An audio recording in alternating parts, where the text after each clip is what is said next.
All right, I call this meeting back to order.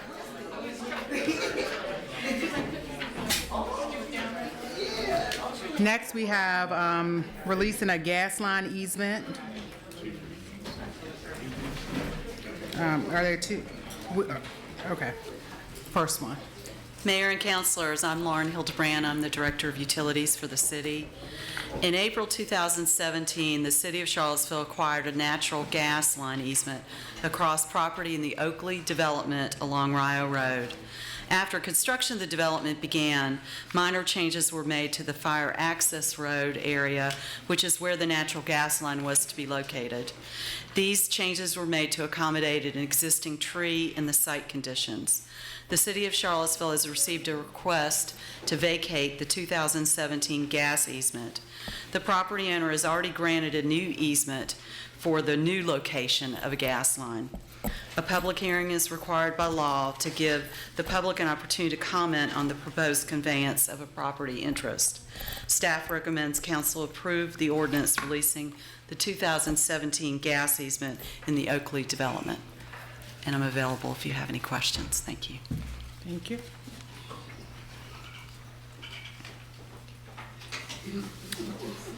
Are there any questions? Anyone? Okay, we'll open this to a public hearing. Is there anyone who would like to speak? No? All right. Closing public hearing. Council discussion. Any further comments? Put on the consent agenda. Yeah. All right. Okay. All right, thank you. So next, we have a public hearing vacating a public utility easement. And Lauren again. In May 2018, the city was granted a 5-foot wide public utility easement across property at the intersection of Emmett and Barracks Road for the CVS project. The development is owned by Meadowbrook Corner LLC. The purpose of the easement was to install a water meter, but the city, in coordination with the development, decided to place the water meter in another location that did not require an easement. The owner has requested release of the easement area. A public hearing is required by law to give the public an opportunity to comment. Staff recommends council approve the ordinance vacating the 5-foot wide public utility easement for the CVS project. Thank you. All right. Are there any questions here? No questions. All right. Open the public hearing. Is there anyone who would like to speak on this matter? All right. Closing public hearing. Any further discussions, questions? No? Consent. All right. Okay. Thank you. All right, next we have, are we doing these together or? Yes, ma'am. Okay.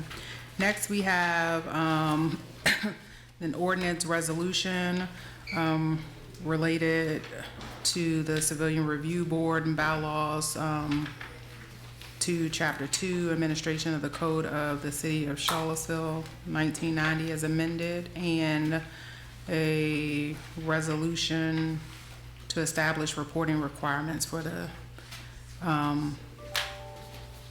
Police Civilian Review Board's Executive Director to be considered upon approval of ordinance. And Mr. Blair will present. Thank you, Mayor Walker and councilors. Good evening. And what I'd like to do, I think you've all heard a number of public comments tonight, as well as comments from the public over the weekend.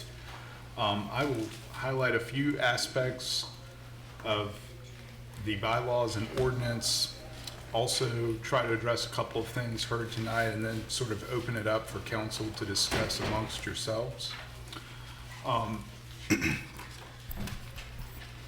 One thing that I would like to address up front is the bylaws and the ordinance. I think some of the speakers were asking why the CRB could not amend its bylaws without council's approval. If you take a look at the ordinance, a couple of the functions are tied to the bylaws. For instance, the internal investigation review, it says that the Civilian Review Board is enabled by the bylaws approved by the council. So there is an interplay there between the bylaws and the ordinance. If it's the council's preference, I can go back and rewrite the ordinance so that the ordinance and bylaws do not have that interplay. That's one thing I wanted to address. A second aspect that came up, Mayor Walker, at the end of the matters from the public concerned the policy review. And as you stated, you had asked during the 221s when the council was discussing these bylaws and the ordinance, the idea right now, the Charlottesville Police Department is to provide any proposed amendment to its internal investigation and citizens complaint policy, which is really, we would colloquially call the IA policy, to the Police Civilian Review Board at least 30 days before its enactment. And I know you had, like you'd stated, you've asked, are there other specific policies that the council might consider presenting to the CRB and having their comment on the policy before they're enacted? I think, you know, based on your conversation, you did ask Ms. Burke, I think, for a list, but I think that's something that the council could certainly look at. Are there other specific policies that the council would like to consider as having to go through the Civilian Review Board before its enactment by the Charlottesville Police Department? I would point out on policy recommendations that it does say that the Civilian Review Board can recommend policies or procedures to the City Council or the Charlottesville Police Department concerning police practices. So that, just the CRB, once it is appointed, does have that authority to make recommendations to the council or the police department if it wishes. But as to having to give the CRB advance opportunity to comment before CPD enacts a policy, right now that's limited to, again, what we would colloquially call the IA policy. Concerning the auditor, during the meetings, there was not any, in the conversations I had with counselors, nobody seemed to favor right now hiring an auditor. Therefore, the reason that the resolution is there is that everybody did express they had some interest in looking at this further. It's just a proposal right now in terms of this resolution to say, once there's an executive director on board for the CRB, they should have an opportunity to take a look and consult with their board and come back to council and make a recommendation, again, about the auditing position to council, which would also be a budgetary proposal. Did want to discuss the budgetary aspect. Right now, this is simply a bylaws and ordinance passage. I think if the council does enact the ordinance and bylaws, I think by implication, there would then be an appropriation that would come before you for the full cost of the board and the office. So it's not, I mean, I understand there's a question about fully funding this, but at the same time, the council, if they enact the bylaws and ordinance, I think then, again, there would be an appropriation that would come before you for your consideration to fund the board and staff at whatever level you set. So those were just some introductory comments. Obviously, there's more in the council memo, but I did, as you had requested, wanted to kind of leave this for the council to discuss at this point amongst yourselves. I'd like to, I have a question as the counselor who originally worked on and proposed the CRB resolution. I would be interested if my colleagues today just based off of what we've heard from public comment, we will be able to open to entertaining maybe a 10-minute public comment session just for those who may have been on the CRB to respond to Mr. Blair's remarks, kind of what we've heard, and then because it seems to be when I was looking at the faces, you all didn't quite understand our logic until Mr. Blair just described what he said, and then we can move forward. Would you guys be open to that?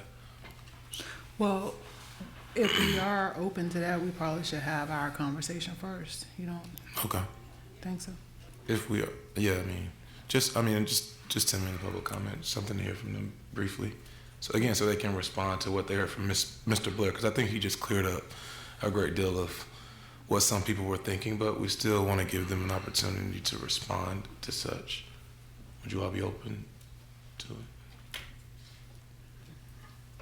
And I'm fine with it. I do think Mayor Walker's got a point, though, that we would let us have a little bit of time to talk Yeah. amongst ourselves, kind of like this is a work session. I'm fine with that. I was literally going to say, to Mayor Walker's point, I think that's a good idea. We have our discussion, and then it can be after. It's fine. Is that okay with you? Okay, cool. All right, so, should we, what is your recommendation for how we should approach this? Just go through each section? I think I would advise whether you want to use the council memo as sort of where you want to start, where it does highlight some of the variances between the initial CRB's review and the ordinance and bylaws before you. That could be one place to start. Okay. That might be the most, I mean, it does seem to mention some of the topics that have been brought up tonight in public comment, as well as other comments that have been received. Okay. So the first is the counselor membership. Yes, ma'am. Anyone? I believe in the independence.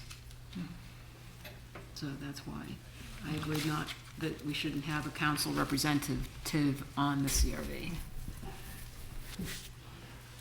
And I did support this. I thought that, I've thought all along that, a council member being a part of the group, it's a non-voting, which was the recommendation, that, it would make sure that the issues that were being brought up in the Civilian Review Board, that if we were, I just felt like we would be invested. It would show our investment too. I shared that sentiment, and even again, like as a non-voting member, if that kind of quelled some of the concerns about quote-unquote government entity being involved. But I do think it's important for council to show their commitment, be in the loop, and then really be an advocate. When you look at other boards, and I only can compare this to my experience as the council rep on the Housing Authority Board. As the counselor on the Housing Authority Board, it puts me in a position to advocate for CRHA when it comes to not only funding, but different measures or just different opportunities to present things from the board and kind of wear that hat in two roles. So really it's more or less as an ally when you have a counselor, because it allows someone to quickly be able to bring your issues back to the council, whether that is advocating for funding or different resources or whatever the case may be. And that's literally how I've used my role on the Housing Authority Board. And I think it may behoove the CRB to have someone in a similar role, but if it's not the will of the members of the board, or even if it's a non-voting member, just me personally, I think there is benefit to having someone advocate for you in that capacity. And I think the way the process is set up is that there is a process by which it's brought to our attention, a number of different scenarios as needed. And I mean, these are meetings that are open to the public, and I would assume that one or two counselors might go voluntarily. I know that with this initial review board, we actually gave them the option to have a counselor participate, and they declined. And I read in their proposal that this was one of the things that was kind of at our discretion to determine if we felt it was necessary. And I, as Ms. Galvin said, I just think it's important that there is some independence. My fear is that there might be just even unintended, just this feeling that there's, a balance of power. I think we have more power over this board than we should, even as a non-voting member, just by virtue of having a representative there. And so I lean more towards there not being a counselor. So if we could, I mean, if we were going to attend the sessions potentially anyway, I just think that we sit on a lot of boards from, you know, like this would be one that is one of the most important boards. So I just think that if it's something that they, you know, were okay with versus, you know, maybe during the initial time, you know, there was some kind of, you know, debate and hesitation about it. But if it's in this proposal, said, yeah, you know, it would, as a non-voting member, city councilors could be on this. I think at any time, since as any other policy they would like us to review again, if they change their mind about that, they could bring it back before. Yeah, and I think we all could agree there's a lot of work that goes on behind the scenes. And when you have a counselor who's on the board, they can advocate to the rest of the council behind the scenes about some of the things that are going on, opposed to just what happens when they're up on the dais and whatnot. And we all know, like, you know, a lot of the work is done, not just when you get up here, but, you know, by different conversations and so forth. And I think it's a benefit. So I have a question. Talking about the severity of the board. So what would be the role of the executive director then? Isn't that the personality, the person that would be the advocate for the board? But I see that as the employee per se. So, and again, I only can base this off of my experience on the housing authority. That's literally like the only thing I can kind of equate this to. But I don't see, like, Mr. Duffield in his role as executive director of the housing authority, he's separate from the board. He works at the will of the board. So he's not, I don't think he's there to advocate or not advocate for certain things, because he kind of works at the will of that board. And I don't think we should put the executive director in that kind of position. But that's just my thought, you know. So I think that I'm trying to go, but I think that my feeling about the independence is that members of council are in a very unique position with regard to the police chief hire, because it's one of the only ones that we're consulted on. And so we're not in any kind of executive position with that job. That job reports to the city manager and the structure of the government. But to me, it does.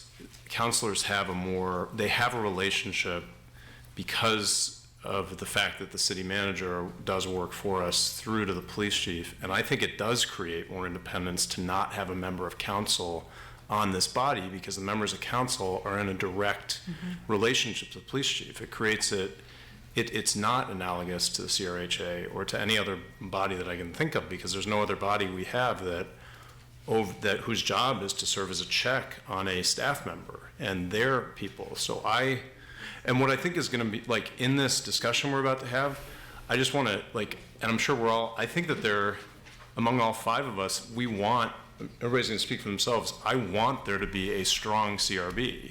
Mm-hmm. And we're going to have a lot of discussion about different, like, that's where I am, and that's where the discussion has been the last several months. And I think we all do. There's a lot of discussion about details and it was fascinating hearing Professor Bowers describe the initial goals and the perceptions of this. We want a robust, strong CRB that does achieve these functions and that creates a lot more trust and that does solve a lot of what we just heard. That's at least where I'm coming from. And there can be whatever the reactions are to what I just said, but I literally believe that having a member of city council who also is part of the hiring of the police chief, that having them in that room will make the CRB less independent than I think it should be to be as strong as it can be. There may be, but I'm not coming at that with anything other than the intention to make the CRB strong and independent. I'm willing to be corrected or to have my view changed, but I see it as different from CRHA, and that's why we're having this discussion. Okay. But and there may be different opinions through this discussion, but that's where I'm coming But it could be something as simple as what you just said. I mean, assuming that this would be, you know, something where there would have to be an employee who is checked, when the complaint just came up about DSS, you were able to just say there's a report coming. That's true. Because you've been in the meetings. That's And true. so you were able to say that should be on the agenda within the next, 100%. month or so. And so it's just little details like that. Also, the amount of time that, we spend in meetings, while someone may put this on their calendar to make sure they are in every meeting, that's still different than if you are a member of that board and you are expected, to be there.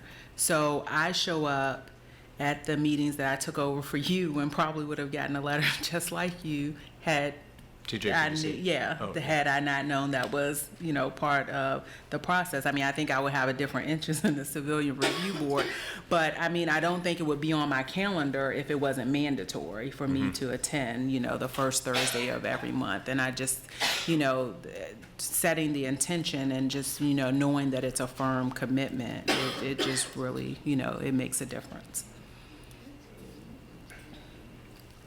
All right, so I guess then the question is there any, support? Do you all want to think about it a little bit more? Or is it 3-2? I mean, what? Yeah. Huh?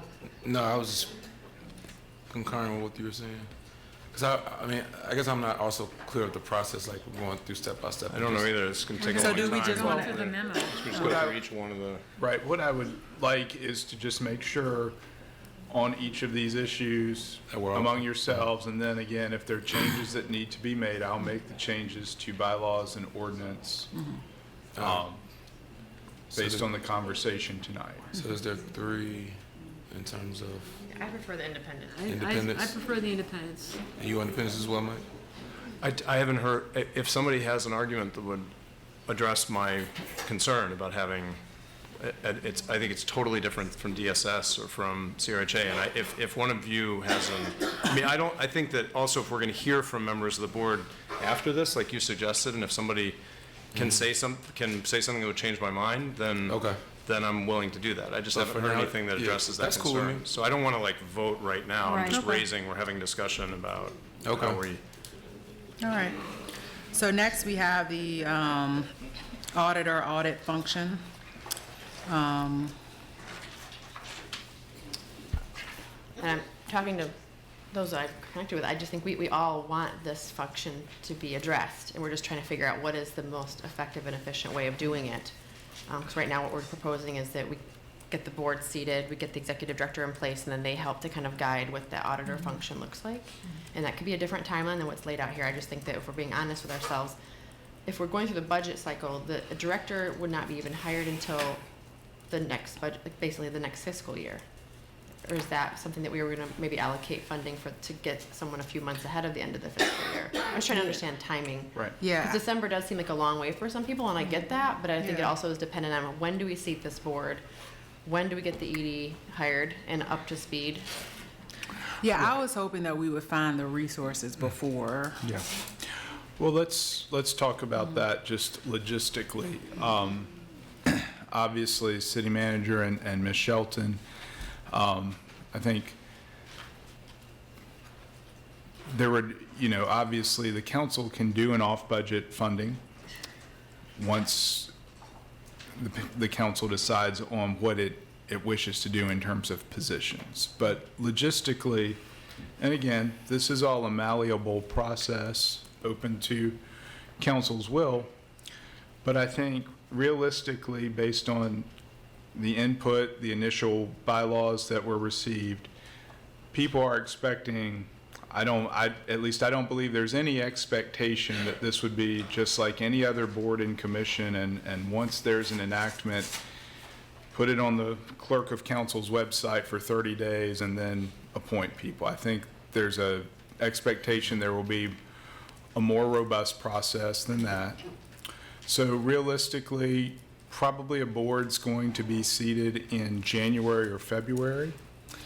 If you go along with the executive director idea of having 2 CRB board members set on an interview panel with the executive director, for the executive director that would be ultimately hired by the city manager. They'd be hired probably late March, early April is probably, when you look at, again, the idea of getting people seated in January or February, having those interview panels, selecting a candidate, and as the executive director, and this was, you know, I hate to hopscotch a bit with these topics, but both Mayor Walker and Councilor Signer preferred the idea of council confirming the executive director of the board. And just like the council confirms the police chief. And so again, when you look at that process logistically, you're probably hiring an executive director in late March, early April is realistic timeline. It will, But that's still before July, like, or after. Right. That's Yeah. still before July, So- and there need to be an appropriation for the position Yeah. as well as office expenses. yeah, but we could I expedite that. Yeah. That's like, I no, I feel- think you're right. I understand where you're coming from in terms of the timeline. I do think that we could, there's ways for us to expedite that in some regards, because Would it, we have monies available. I think, Process. well, even, Go ahead. especially the board, and this is where I would rather have it with this council, especially with, I mean, there's no way for us to know what the next council would look like, and since the investment is here, I would hope that we would at least make be able to make the commitment of getting the board probably appointed before December, the end of December.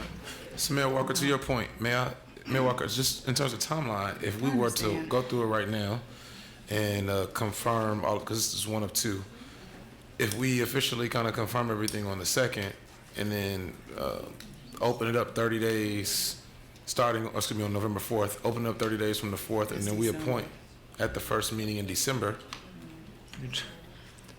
Can we I go? know it's, and Dr. Bellamy is Yeah. What? always I know. speeding ahead. Yeah. You've got 2 holidays. I mean, you've got staff figuring out that it would be, if it's ideal, yeah, but we also have heard a little bit. I mean, it would be interesting to hear the city manager's office talk about Okay. the operability of that. I'm We have a just new throwing it HR out. director. I mean, a lot of stuff coming on, right? and I understand. No, I mean from the I board, not know the it's- executive director. Not the ED, the board. I'm talking about the You're board. talking about the board too? Oh, I just think we should, as a team, even that. I mean, we've got. figure out a way if we can We select can do the it. I board think together. that makes sense I with mean, it this makes council. me really, as one of the remaining counselors, to go through that selection process without having the board Bless you. confirmed by the individuals who made this commitment and have to go through that process. So I understand that it may be, do you think it's possible at all? No, no. I don't understand why we can't open up the application process after Well, the it's next open meeting. right now already, but we really don't know the composition until we actually vote on these decisions. Yeah, And this so is until we critical. actually bring this to a First vote, step. which is at least 2 weeks from now, Right. we can't have that 30-day window be open. So I agree with you. So we So open up the that's 30 November days. 4th. Right. So we open up the 30 days after the November Right, 4th. so we're at which December means- 4th. Right. So we're our last meeting together as a council when we're possibly appointing these folks. Sounds Is like it, fun. Like, okay. so is it not legal for us to to start accepting applications so that we could start reviewing them? Well, I think you'd want to at least have the ordinance passed before that, in the sense of, again, based on the composition, and that's something, again, to talk about tonight with with the council as to the board's composition. Two things come to mind. I mean, when you say, can it be done? I think if the council wants to pass something November 4th, 30 days from that would be December 4th. Right. Your first meeting in December is December 2nd. So December 16th, you could conceivably appoint then, or at a special meeting if you wanted to call one then. Those are options. The council, again, can choose if you want to do that. But I mean, there are options, as always. But I think that's more council choice. Do you want to appoint December 16th or at a special meeting? But it's, Or leave it to the January? That's That's But really, it's also hard to know until we see the applications, because we certainly want to have applications that are reflective of the composition that we agreed to, and if we don't in that first 30 days, we have to go back out, and that's not unusual that we've had to do that before, if we're not getting the right composition of the board that we seek. At the same time, we could make December 16 the goal, What's the goal? Sure. knowing that Yeah, we've No, got to I get agree. the that would, right. that would be my applicants. preference, and Yeah. I feel like we laid it out. We're gonna adopt on the 4th, open it up, we got 30 As a days. goal, I agree That's the with goal. that, but we right. don't want to, I would agree. All right. I think it And was then all we'll of our look into intentions appointing 4 the months 16th. ago that we would be the ones appointing the first board. Like, it's just, it's a domino effect, so. then, okay, logistically then, I would advise then, depending on interest, you might either want to have an extremely early closed session or have an extremely light agenda at your December 16th meeting, because considering the interviews, and you'll be filling 8 slots, maybe 9 if you have a counselor, that's going to take a chunk of time for your deliberations as well. Well, But, we see, could I don't have know. could we have a special session? And you can. You could have a special meeting Or, if you wish. or I mean, if we truly, if this board, and I think this comes down into another way in which we talk about and look at this board, if it's similar to others, they don't all have interview, quote unquote, processes. So, I mean, they have their applications, and then we review the applitions, I think and then we this needs an appoint. interview. If we Yeah. want to talk about, because I think we're going to have to look at, and now I'm speaking to both my colleagues on council and the public, we're going to have to figure out which way we want it. If we want this done in a more expedient way, then we don't really have time to do interviews for 40 people. This means this is going to have to be like we do other boards. They submit their applications, and then we pick. If you all want this process to be much more drawn out, then I don't think in good conscience we're going to be able to interview everybody on that December 16th date and then pick. We did, I want to, Sure, go Wes, I just want to raise one thing that came up, which is, people should know these are public, so these are FOIAble. Anybody who applies to a city board, that is a public record. So when we did the Blue Ribbon Commission, and we could stipulate, we'd have to make sure that certain information be redacted, because this is a sensitive thing, and we hear people even being worried about, giving certain information when they come up here, so we could redact some stuff from it, like email addresses or phone numbers or whatever, but we can require that the applications be public so that people know, and that even they be in by a certain deadline, so that if you guys want to let us know thoughts about who's applied, then we could do that, but it would address what Dr. Bellamy is talking about. I still don't. There's some things that you just don't know until the interview. And I'd like to remind the Interview. council But we that could interview, the Human like- Rights Commission would and the depend on- CRHA board are all interviewed. Yeah. Oh, no, I think Planning we should be commission. interviewing, but I don't think it has to be every applicant. I think we can maybe consolidate down to a subset of applicants to interview. I mean, it's hard to say until we Interview see. finalists? Yeah. Yeah. I don't know until we see who's applied. Yeah. But I absolutely, I- we have to meet people. Yeah. Definitely. Yeah, I agree. Okay, so we can look at December 16th as the goal Right now, afterwards. and try to make that happen. Okay. All right, I'm fine with that, Mayor Walker. Okay. So back to the auditor, audit function. I think, so I haven't talked to two of you about just a thought that I had around giving the, and I spoke to Mr. Blair, and Mr. Blair would need time to process this and talk to the Commonwealth Attorney Office and the police chief. But if we gave the CRB the resources during the, the budget allocation to be able to hire a consultant that would serve initially in this auditor function and be able to give them some of the feedback on some of the issues surrounding why this position was presented. That report would then come back to us for recommendation, and then we could make a decision at that time about whether we would have be ready to have a full-time staff member, and they would also be able to look at, one of the very confusing points for me was that the Fourth Amendment specialist that the police chief has hired, I think the initial term was the sensitive data specialist, in response to some of the community concerns, be able to look at that too and make, but that the civil, and make recommendations, but that the board that's put in place would be able to, and the executive director would be able to hire, this consulting and ask them, give them a list and ask. And so Counselor Hill and Galvin, I hadn't had a chance to talk to them, and I just had this idea around 4 today, and I hadn't been able to process it with everybody. And so I just want to put that out there, and you all, I know it'll take time to think, but I just thought that would help maybe possibly alleviate some of the concerns from the citizens and some of the concerns that we have about whether it's a FTE position is warranted at this time, 2 of them.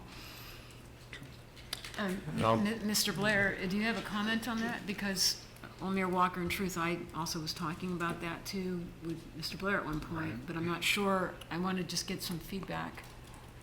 Well, I think right now, and just want to clarify with the mayor, right now the ordinance and bylaws are written without an auditor or audit function. And just want to flesh this out. What you're talking about is perhaps giving the executive director a budget to hire a consulting firm and to make a recommendation, and just if you can help me sort of the idea of what they would be doing in terms of advising the executive director.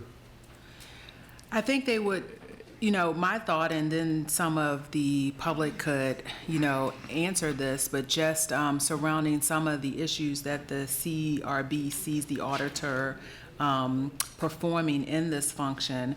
I know there are concerns about the data that's being received. If they had someone that they hired say that, hey, this data I've looked into, a month worth of this data. I don't know. I don't really know what the list would look like, but I think they would have the ability to. May I offer something? And this was something that, Mr. Blair, you did write a resolution, and that would be a way to get the decision about the auditor finalized. In this case, it was a final report would be submitted in December 2020. There are several be it resolves. One of the third be it resolved was that the executive director's report shall detail which, if any, aspects of the Charlottesville Police Department's operations should be audited. And I wanted to add specifically address whether or not the Charlottesville Police Department's operations with regards to Fourth Amendment contacts, also known as stop and frisk, should be audited. So I think we're close on being able to maybe modify the resolution to get more specific about what we want that position to audit. The question is the timing. Yeah. Is December 2020 too late? Too long. I think most people And so feel that way. is there, but to have a report. But so that's the question. How early do you think it's wise to? Well, you could change the resolution about the report to being no later than December 2020. And the only reason I bring that up is, again, you've got a brand new person coming into a brand new role that would be dealing with a brand new board. I don't know what they would really, how long it would take them, even with a consultant. I would, Madam Mayor, I like where you're going with this, and I wanted to say, just explaining where I'm coming from, and this is what happened when I met with Mr. Foley. This was what I explained was, I think the concern that a couple of us have is that if you build in 2 FTEs at the very beginning, and there isn't enough for them to do. Now, that is not necessarily the case, but if there weren't, and this was a real problem that happened with the Human Rights Office, and it created a lot of challenges for us on staff because there was a lot of incoming, a lot of FOIAs, a lot of concern about the amount of workload that was happening for that office. There was a lot of churn. We had somebody leave. So the question is, can you build it so that it addresses what we're hearing from the public, the concerns about doing this function, while avoiding that problem, which is if you've built 2 FTEs and we are 1/50th the size of, or whatever it is, of 20th of Fairfax. So I'm a little worried about the person being isolated. I mean, if you hire one person and it's their job to just do this entire office and that they're by themselves every day. So I was like, could we have a half-time person, which is what happened with the Human Rights Office? Could you somehow, but I like where the mayor is going. Maybe you could just establish a budget, a consulting budget for them that's a discretionary budget for the ED once they're in their seat to start at their option, because they're the one who can be overseeing this person, to work on some of those functions, maybe not have it wait until they have to file a final report. The final report would be, do you want to hire somebody full-time? What's your design of the office that you want to do? We give them some money to be able to start working on the auditing and the data issues. And I think based on the initial CRB's concerns and the direction that the community sees this going, I think this would become a top priority. So we should I expect it would. that would probably be something they would, push for to be done rather. I don't know how quickly it can be done. I don't know everything that, they would want looked at, but, maybe, had 6 months instead of, I don't know, but just them being able to decide when that report came back. So an interim report at July. Yeah, I was about to say, what if there was an interim report For one in quarter. June or July? In July. End of June, so End of the June. fiscal year begins in July. Right. So there's an interim report that's made, that at that point, that's when it's decided whether or not they may have a realization they need the auditor, or they may be able to say, well, we really only need an outside consultant firm to help us do the research we want because of the volume's just not there yet. But it gives the flexibility to have either it. contract out or to hire without being stuck with the full-time FTE. And it's not all the way to December, but it does get us to, June, end of June 2020.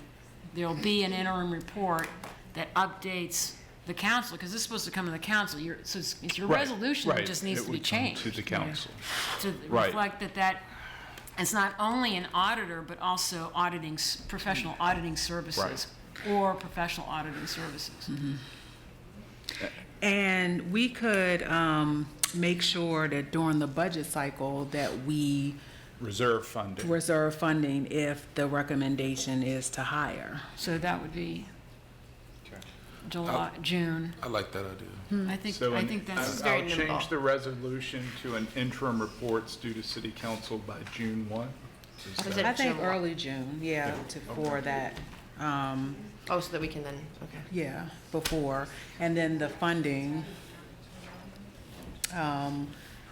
just to make So- sure that So it's how- reserved. So just to be clear, oh, go ahead. I just want to say, so how does, because I know that so much of what initiated this whole concern was the Fourth Amendment contacts and the stop and frisk. So I wanted to tease out whether or not that was one specific thing we could say, specifically, does that need to be looked at?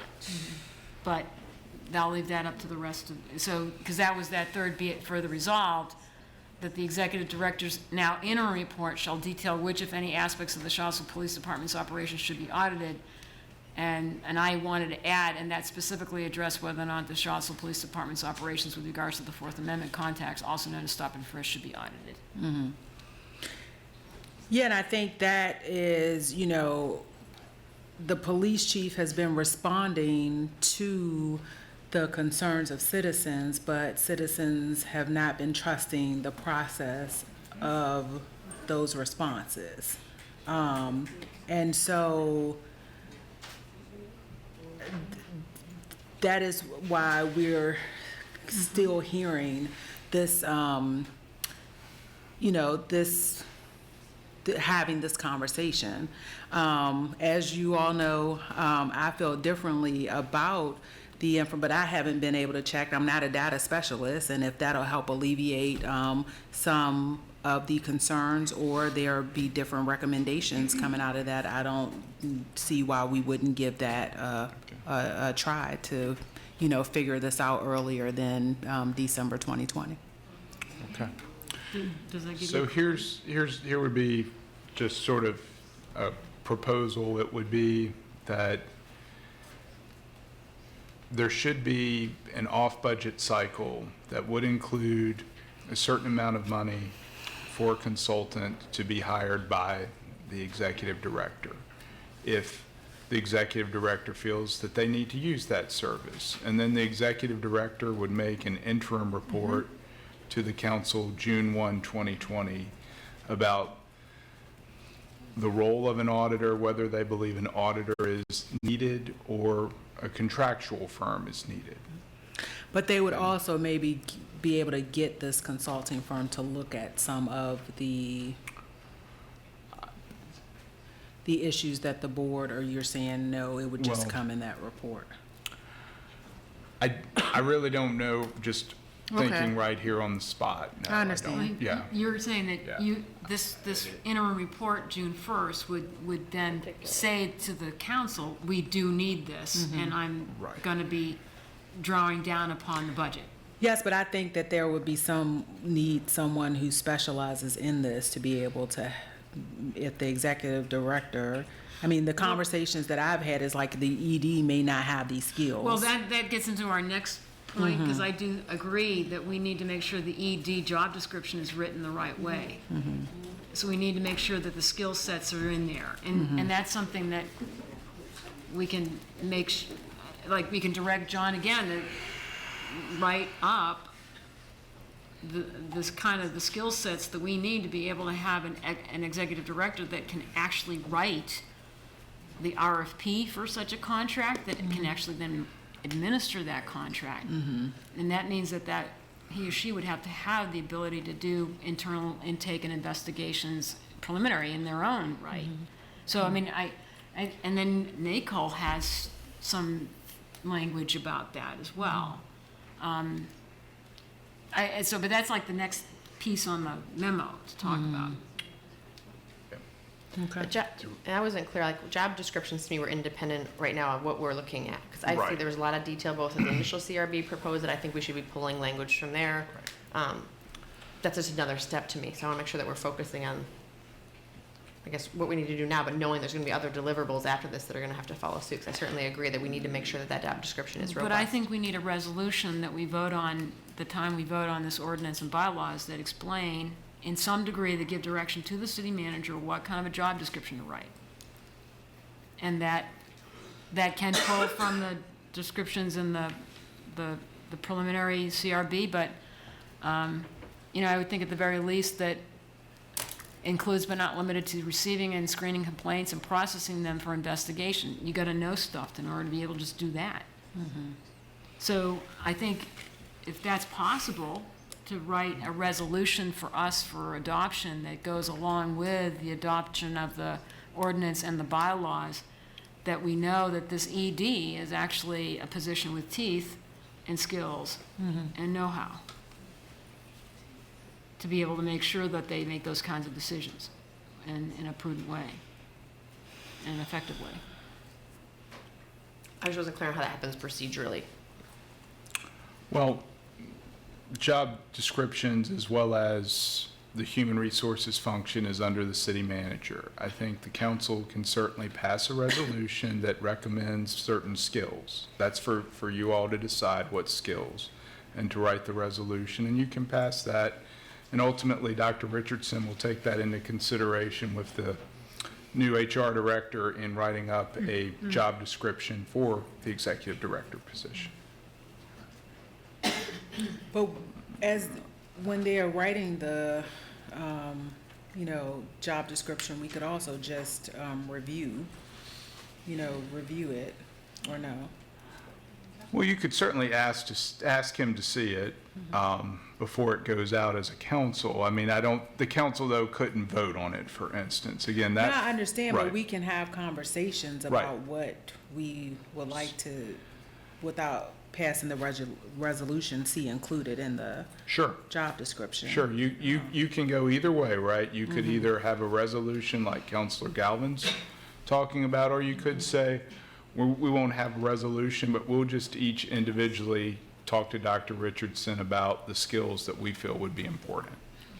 The only thing is that isn't necessarily a corporate decision then. It's one-on-one, and we don't know how it all, I mean, I'm just advocating for the possibility of having a resolution that we can all vote on, that we agree on, these are the fundamentals. And that doesn't preclude being able to also look at the job description as drafted by the city manager, but that we start off with a shared understanding of the fundamentals for this position. So it's really kind of I'm not thinking about a detailed job description, but these are an outline. I mean, because this is a brand-new position. Yeah. But I think we would need to see what the people who specialize in this comes up. I would want the HR director, I don't want to do that job. Right. I want them to do their job and make their initial recommendations, and then we would say if there was something missing. Is that not, what do you think the best process? Yeah, I think that's another process, right? Dr. Richardson and the HRD could write up the job description, email it to council, and just, you can talk to Dr. Richardson and the new HRD and say, I didn't see this skill, but I really would like to see that in the job description. So can I recommend that you just send us the skills that you would like to see in the executive director, and we can encompass that and then get that memo back out to you with the job description? Because what the HR director will normally do is look at other Yep. municipalities that has this position and sort of merge together, put together a description of what that position should be doing to encompass what you also see. Well, see, I mean, if that's the will of the council, I'm fine with that, but I defer a little bit, because I think part of the reason why we want to appoint the board in the immediate is so that they can appoint their own executive director. Like, we shouldn't, because I think there's a conflict, there's an inherent conflict. Okay, I got you, we got you. There's an inherent conflict when we appoint the ED for the, and they're gonna have to. We're not appointing Or the so- City manager is. Excuse me, we being the city. The city But- manager hires the individual that the board is going to be working directly with. Yeah. Like, we talked about independence. None of the other boards that kind of work in this manner, like, they get to pick their own. I just don't get why wouldn't we allow the board, the CRB, to pick their own Well, there's ED? two of them are going to sit on the selection process. But they should be the ones picking their own person. Okay, we're going to get to that discussion, but I think right now the discussion is about the job description, and an HR director would normally be the person to write the job description. We want feedback. I don't think anybody is not asking Well, for it. why couldn't they work in conjunction with the CRB? What So do the you HR director works in conjunction with the CRB for the job description. That's the whole point of us trying. So in we my can, opinion, that's I why we're think, trying to appoint them I early. think everybody has heard that there's going to be a job description. So we can just ask for feedback to come in, and then they'll see the job description when it's posted. We again are talking about a December 16th goal. And if we're having, the conversation, and I guess people will tell us when they come up, but if there is something that individuals think should definitely be included, then we can just say if you all can send that information in. But that's setting ourselves, and setting up the council to essentially have, it's like to get, not necessarily yelled at, but if you just give them the process in terms of them working with the HR director to create their own job description of what they want, it takes, maybe I'm not describing this in the most articulate manner, but I think that the onus should be on the CRB for them to To work write with the HR, job description for the executive director. because they're going to be working directly with this individual. Yes, that's why they No, should I'm be just the one. listening. Yeah, that's I'm what just saying. asking if that's what you're saying. Yeah, like, And so even when we have had changes for job descriptions, we've worked, we've had, what, 3 or 4 since we've been on, that we've worked very closely with For our HR. staff. So the HR director doesn't get to say, this is all that can be included. I think we're talking about, we would talk to the HR director, city attorney's office, Dr. Richardson, and say, this is the proposed guidelines, and just like we would be submitting what we think, and I know I would have to do some research, and I would be listening to members of the public who would be sending information in, that, Mr. Blair, why should this be included? What does this That's- look like? The What I'm HR saying is that's director- not for us to do. That's for the What? CRB to do. It's their process. This is their ED. Like, let them describe what kind of person they want. Let them go and choose the person. They work with the attorney. They work with HR. Okay. Like, we're out of it. So I don't agree with So, this, but we can one- And that's come one- fine. I mean, one- people Mayor can Walker, agree to let me say disagree, but something. that, The other thing too is that that's assuming that this CRB and this ED are always going to be together. What happens when the CRB keeps changing, and then each CRB is going to then, we get to then rewrite the job description, and we get to have a new ED? There needs to be some continuity. but what if it goes great and they never have that issue? I know, I mean, the idea is that you need continuity. You need an established institutionalized position. So other boards don't necessarily work that way, but okay. I think anyone can weigh in. I mean, What boards are there where the board hires the CRHA. staff director? CRHA picks our own. They're- No, I don't even think we're talking. They're an authority. They're a separate legal authority with their own And that's- budget. And Well- we're trying to establish the CRB to a But they've point got in which their they're own source of independent and funding. They're an But authority. I think the hiring, I just Okay. want to, I think I'm hearing 2 different things. Writing a job description is what we're talking about right now. If we are going to have a discussion about who sits in on, which is maybe, or you're maybe talking about both, but right now, in terms of, I know that what the process has looked like for us to get job descriptions reviewed and the pay scale categories and all of that, that's an internal function. Okay. I just think it's All I said was okay. I've said my piece. I mean, it seems like there's clear support in the other direction. Okay. So. Okay. but I hope you all, and when you all come up, if you all feel, like have some feedback on that, I definitely think that we would, I mean, how could we not say, if you have any feedback about what skills should be included in this job description? The job description is public, everybody will see it, so it's not like we do or would hide anything. And this is new for all of us, so if there's some feedback on what that would look like, but I think that's very different from charging a board that's not even a board at this point with, like, who would we be charging with the task to write this? I understand the initial CRB did put a lot of thought into that, and there was a lot of detail in the materials they provided that has done that, a lot of that work. And I think we should be leveraging that heavily. That shows they have the aptitude to do it. They worked on it for a year. Okay. It's a different group that's going to come in and start. Okay. All right, so, are there any other, is this wrapped up, or do we finish? Yeah, I think with executive director, I just wanted to, the only confirmation I did need, again, Mayor Walker and Councilor Signer both brought up the idea of the executive director being confirmed by the council, and that is in the ordinance. Is That's that? fine. Okay. Yep.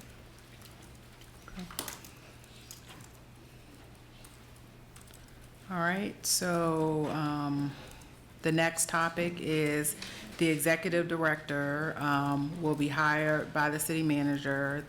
2 members of the CRB will be on the interview panel. And then similarly to the chief of police, council will, which we just confirmed that. So that's the discussion now, I guess, where we are with that process.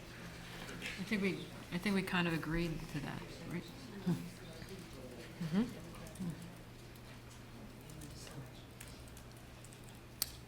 Is that, all right? Legal counsel,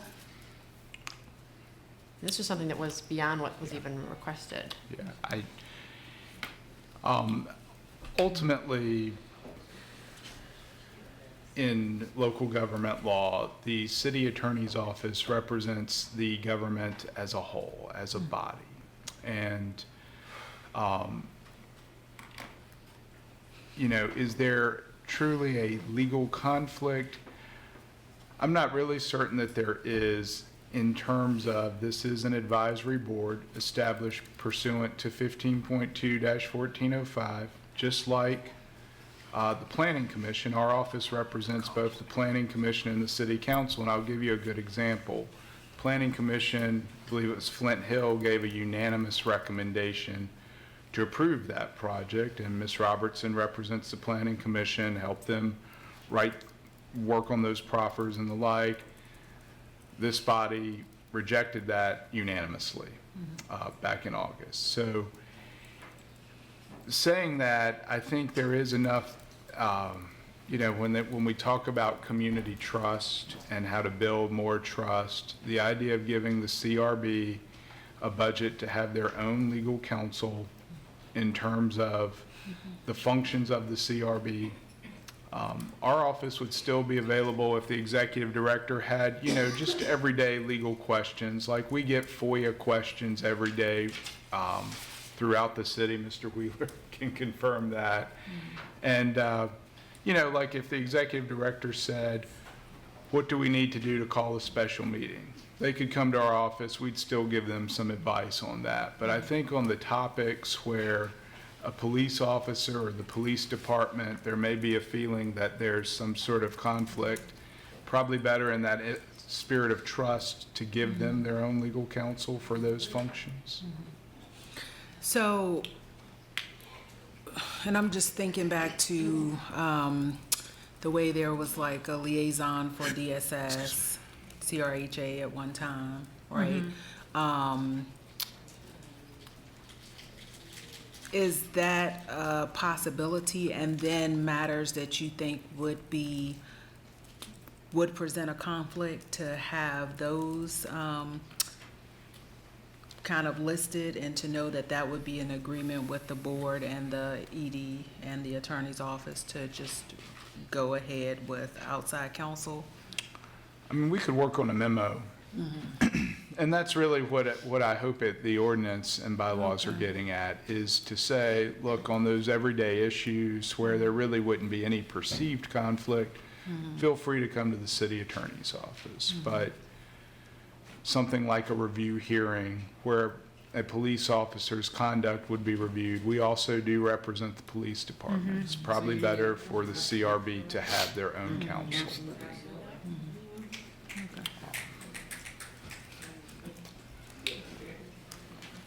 And in terms of this council being selected by, will that happen with the board and the executive director? And the city manager, the executive director, myself, and somebody perhaps from the board, we'd sit down through the procurement process and work on getting them counsel. Okay. And so this would be established before there was a review process? This would be Right. established as part of just knowing what the procedures would be? Right. This would probably be one of the first things the executive director would be working on. And I just want to point, just the language here that has been drafted is pretty strong in terms of the body having its own attorney. It says, shall be empowered to employ its own legal counsel. There's no, permission process. There's going to, you have to go through the bureaucracy stuff, but this is robust. It means that they have their own lawyer who's their fiduciary, who's looking out for their interests, and that they can do that. And I think that's important. And in terms of the cost there, when will we have? I would probably, at least initially for the remainder of the fiscal year, probably say somewhere around 10,000 at that point for because, and I don't know that the entire budget would be used between whenever an executive director comes on board in June 30th. But that'd probably be an amount I would recommend initially to get the process started.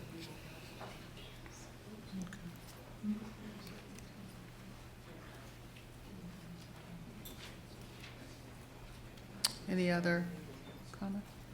No, I I think think that's that's an great. adequate solution. Next, what do we have? So procedural matters,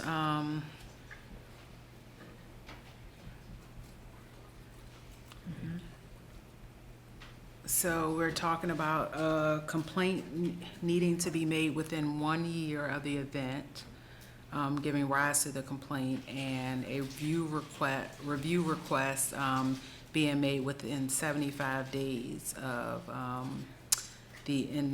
the complainant receipt of the CPD Internal Affairs Determination Letter. Those are the 2 points. Okay. So any comments there? No. All right, so legislative agenda, the CRB and ED board would be able to suggest legislative changes for council's consideration when we do our annual. Okay. So board composition. So can you remind me again of what the initial proposals? Gosh, I think it was at least 4 members who I have come right from, here. I'm sorry. yeah, I think it was at least 4 members who come from historically disadvantaged communities that have traditionally experienced disparate policing or who were residents of public housing. And then there was also a membership for a board member who represents an organization that seeks racial or social justice on behalf of historically disadvantaged communities. Council favored that proposal. As to the 4, it seemed like a majority of council favored 3. Okay. So there was in response to one of the comments from public comment in regards to there no longer being a majority from individuals from low-income neighborhoods or neighborhoods or environments, i.e. environments that have been adversely affected by such. If there's a 7-person board and then 3 persons come from said community, and then could you go over just explicitly for those who may not have the document in front of them just one more time who the other members could be? Okay. So based on the proposal now, you'd have the 3, and the individual who represents an organization that seeks racial or social justice on behalf of historically disadvantaged communities. Right. That person could also be one of those 3. Right. The other 4 members, there's no, Or they could be the 4th. Or it could be or the it fourth. could be the 4th. Yeah. The other board members, there's no specific criteria except, and They if you would cannot be. please give me, yes, there's a prohibition on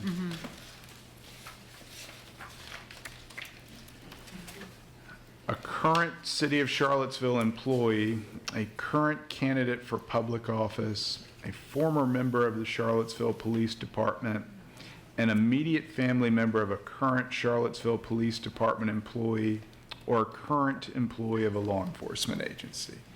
But as to those other seats, again, there's no criteria for them. It's just that that prohibition would apply when you are considering applications. I just wanted this to come specifically from you because I think that addresses the concern from some of the members from the public earlier. So essentially, if we're talking about a 7-person board, 3 persons would be from these neighborhoods in which have been described, 1 individual from specific organizations that have a history of advocating for social justice or racial justice, and that gets you to 4 people. That does in fact lead to a quote-unquote majority, and then the other 3 persons would be from the community as a whole, with the exception of those persons who Mr. Blair just described.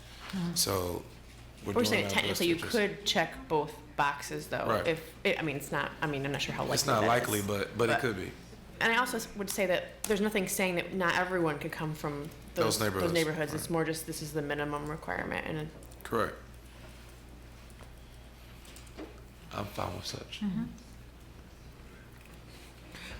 I guess my only comment would be to, the way I was looking at this was that it would be, if that member happened to live in one of the neighborhoods who was an employee of an organization, I would still prefer that, the box be checked for one or the other and not for them to be, included as both. Okay. And I guess that's up to council. I mean, I think, Mayor Walker, what you're really saying is that, in effect, there would be a 3-1-3 composition. There could not be a 3-4 composition, right? Right now, as it's currently structured, there could be a 3-4 composition, but with your proposal, it would definitely be a 3-1-3. One being the. One being the individual from an organization that seeks racial or social justice on behalf of historically disadvantaged communities.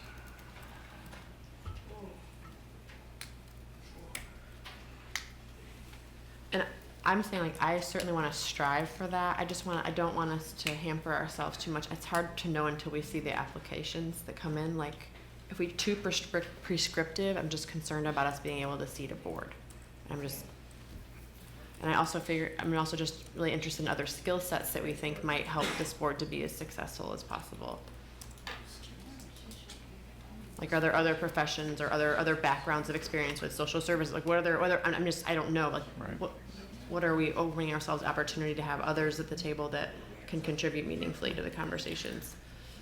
But I think the way that that's set up, we would have that option. It would be Yeah. 3. Yeah, And then- I think there's still 3 people at large that could be, we could get urban sociologists from UVA that know how to do really deep dive regression analysis or something, and so that they work with The they data. work with the data.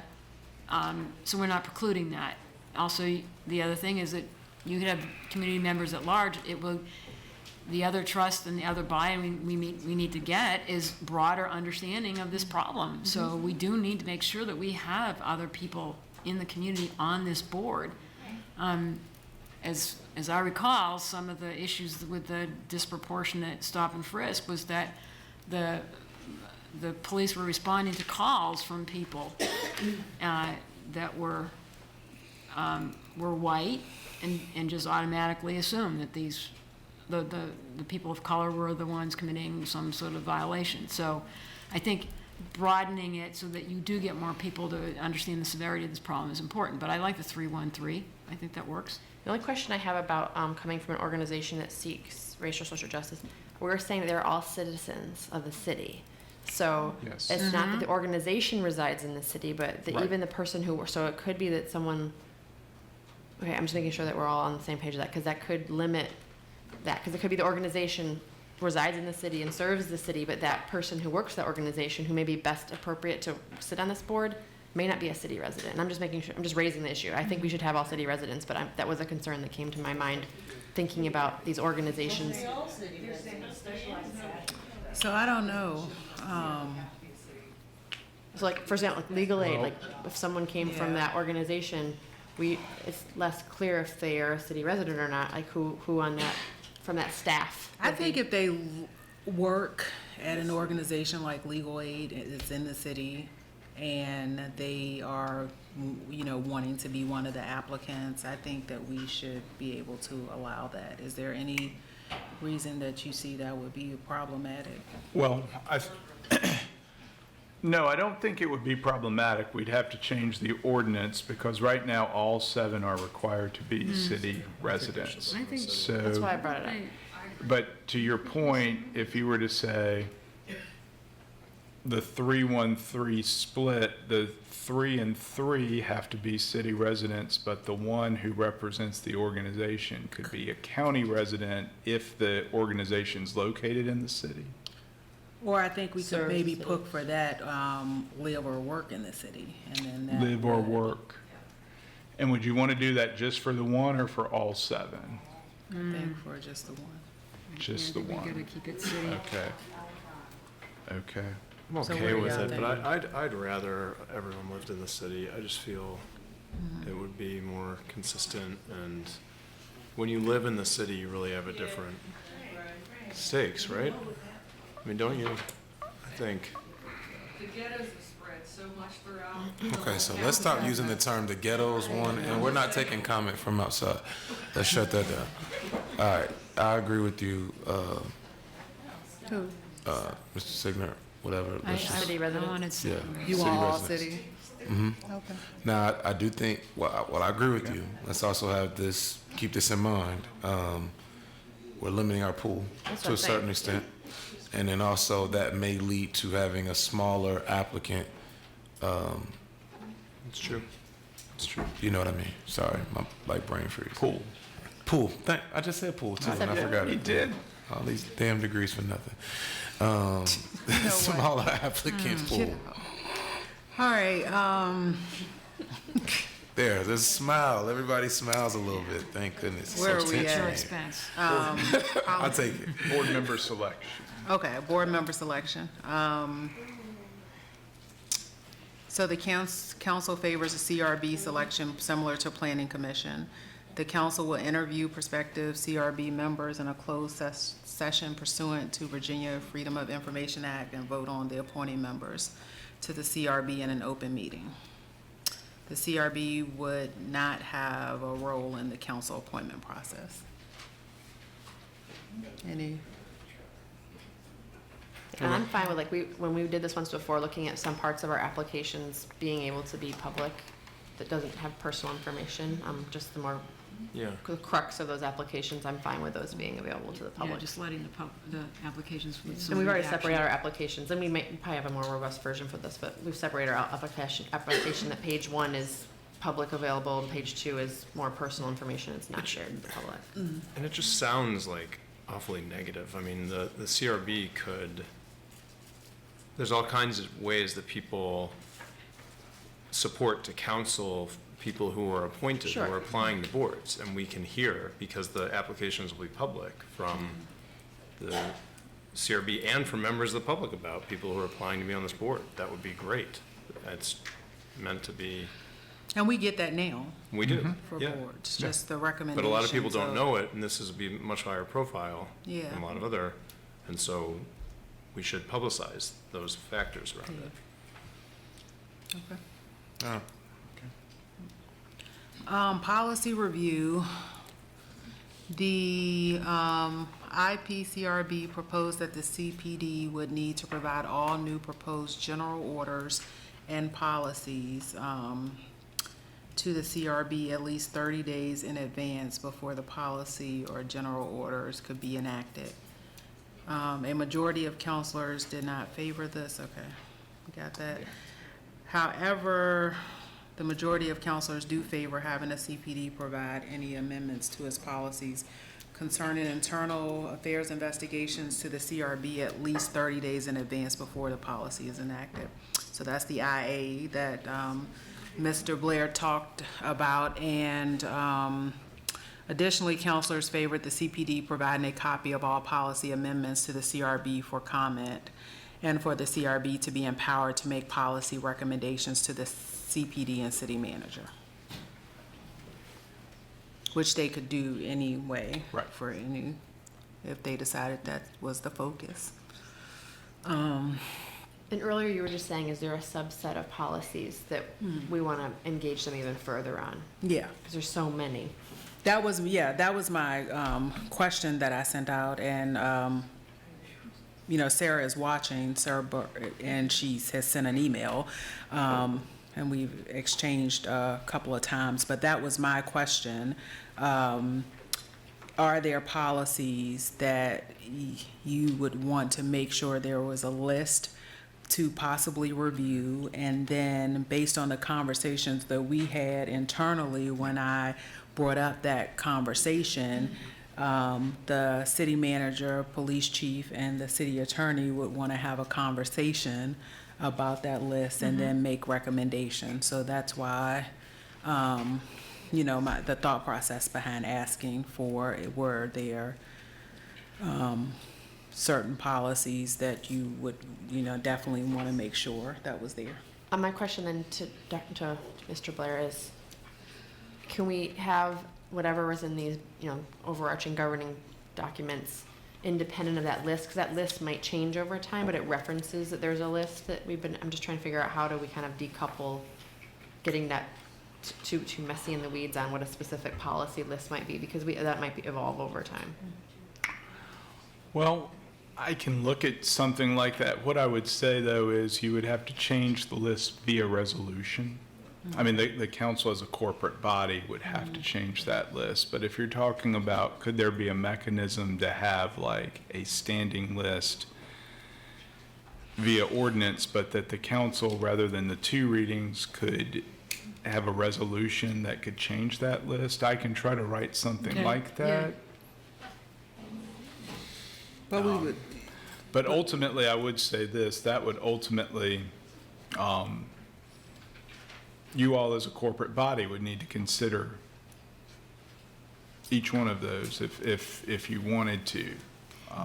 See, now that's something that I would think that isn't that why we want the CRB to help us understand which policies need to be reviewed? Right. So Right. that's, Let's just that make would, that we one of wouldn't be their doing tasks. it. That would be a task to Well- give the CRB. Right, but it would have to come before council for vote is what I'm saying. But they would give us a list of their recommendations They on what would. policies I should think be reviewed. so maybe the Let's do interim that. report, Yeah, like we I could think- maybe task the ED or however that process is going to work, or maybe, Right. the board members with giving us whatever that list should look like. Okay. Yeah, I think that makes sense. The June 1 report. So put that in the resolution? Yeah, Okay. yeah.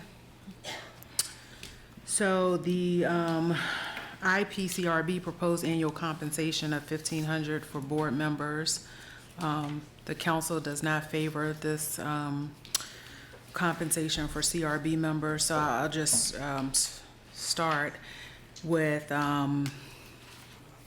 the question that Ms. Beard asked about the remaining funding for whatever was in the budget and paying current CRB members.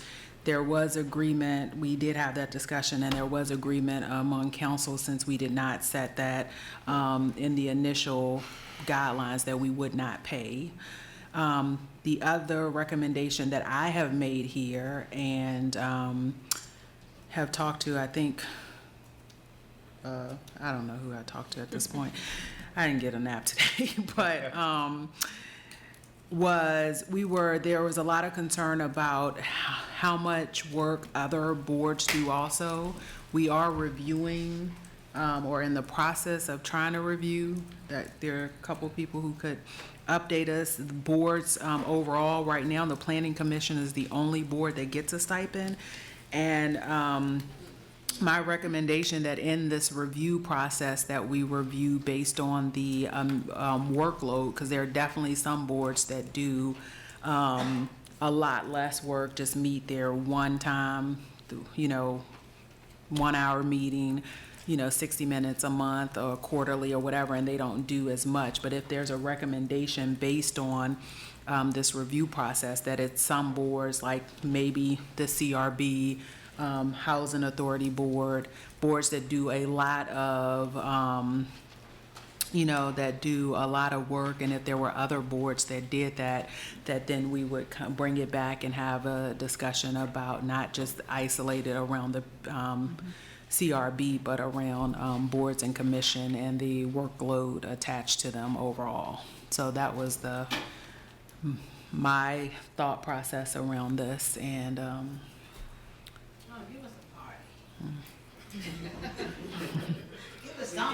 Please, please, Ms. Beard, don't say that. Give us a party. To break all kind of rules. All right, any other comments? No, I think that's a really good plan. Okay. All right. Bylaws amendments. So it just says that yeah, we got that. All right, so, community outreach, we don't need to discuss anything here, everybody agree? Correct. And investigations. So, have we covered this? Well, this was just to, I put this in here just to highlight that there would be some limited independent investigatory authority Yeah. for the CRB. All right, I don't have anybody have questions around that? No, I think this was a great way to structure the conversation. Yeah. Thank you for that memo. Thank you. All right, so I guess now, time is it? We're gonna open up, public comments. Yeah. I was just If we asking, can, like 10 minutes. yeah. So if you, and can we do maybe the 2 minutes, Yeah.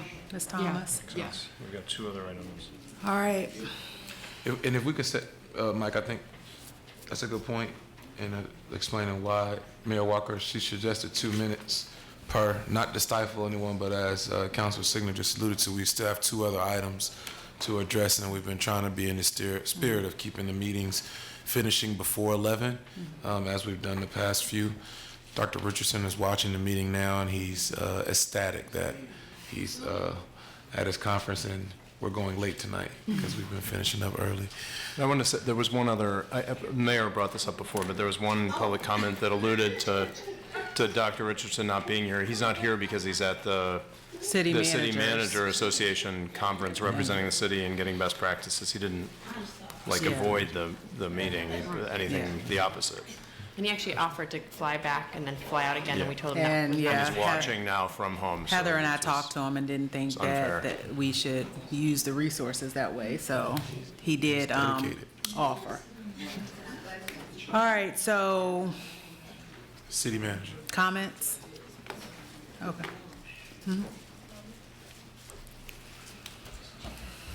Thank you, Josh Powers, city resident, member of the initial Police Civilian Review Board. With respect to the auditor position, I think it's refreshing to hear, and it makes me feel like maybe there is a commitment in the direction of ultimately realizing and having a position of the auditor.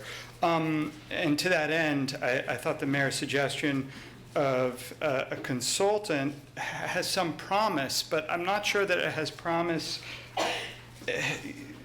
without an MOU. I mean, because what I need to know is in order to enlist a consultant, to decide whether we need an auditor position, you guys say, oh, look at the situation. Well, what is the situation? I wish the chief were here so she could tell us what she's prepared to share with the executive director and in turn with a consultant who would be looking into the viability and necessity for an auditor. What data and information is this person going to be looking at? And I'm especially sensitive to this considering how little we got access to this year. And when you look at the proposed ordinance and the proposed bylaws, there's nothing in there about an MOU, which was part of the initial resolution. And what is in there about the CPD and the chief's obligations to hand over information and data to the board is limited, and this is what I meant when I said neutered. It's limited really to just what Internal Affairs uses. Not even what Internal Affairs has access to, but just what they use as part of investigations. Everything seems to be channeled on the current proposal around Internal Affairs. And in fact, it's not even clear that this board would be able to review everything Internal Affairs does. It actually seems, as it's written, that the board would only get to review complaints that came into the CRB itself and other investigations that IA was a part of. It's not obvious that the Civilian Review Board would have jurisdiction over that.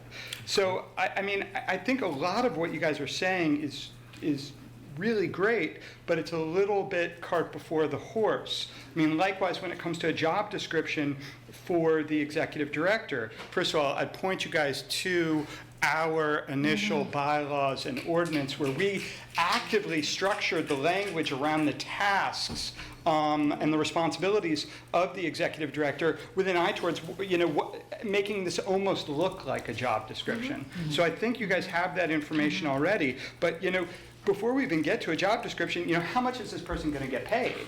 Because that's going to, and I understand you can't necessarily commit to a hard number, but are we talking about $40,000 or are we talking about $80,000? Because there are certain skills that are necessary here, and if you try to do it on the cheap, you're not going to get a person who's equipped to do the job. I'll leave it there. Okay. Thank you. Yeah.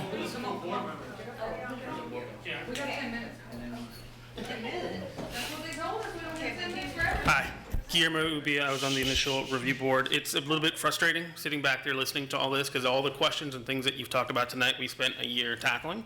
And we have ideas and suggestions for all of them, and they're in the packet that we sent you.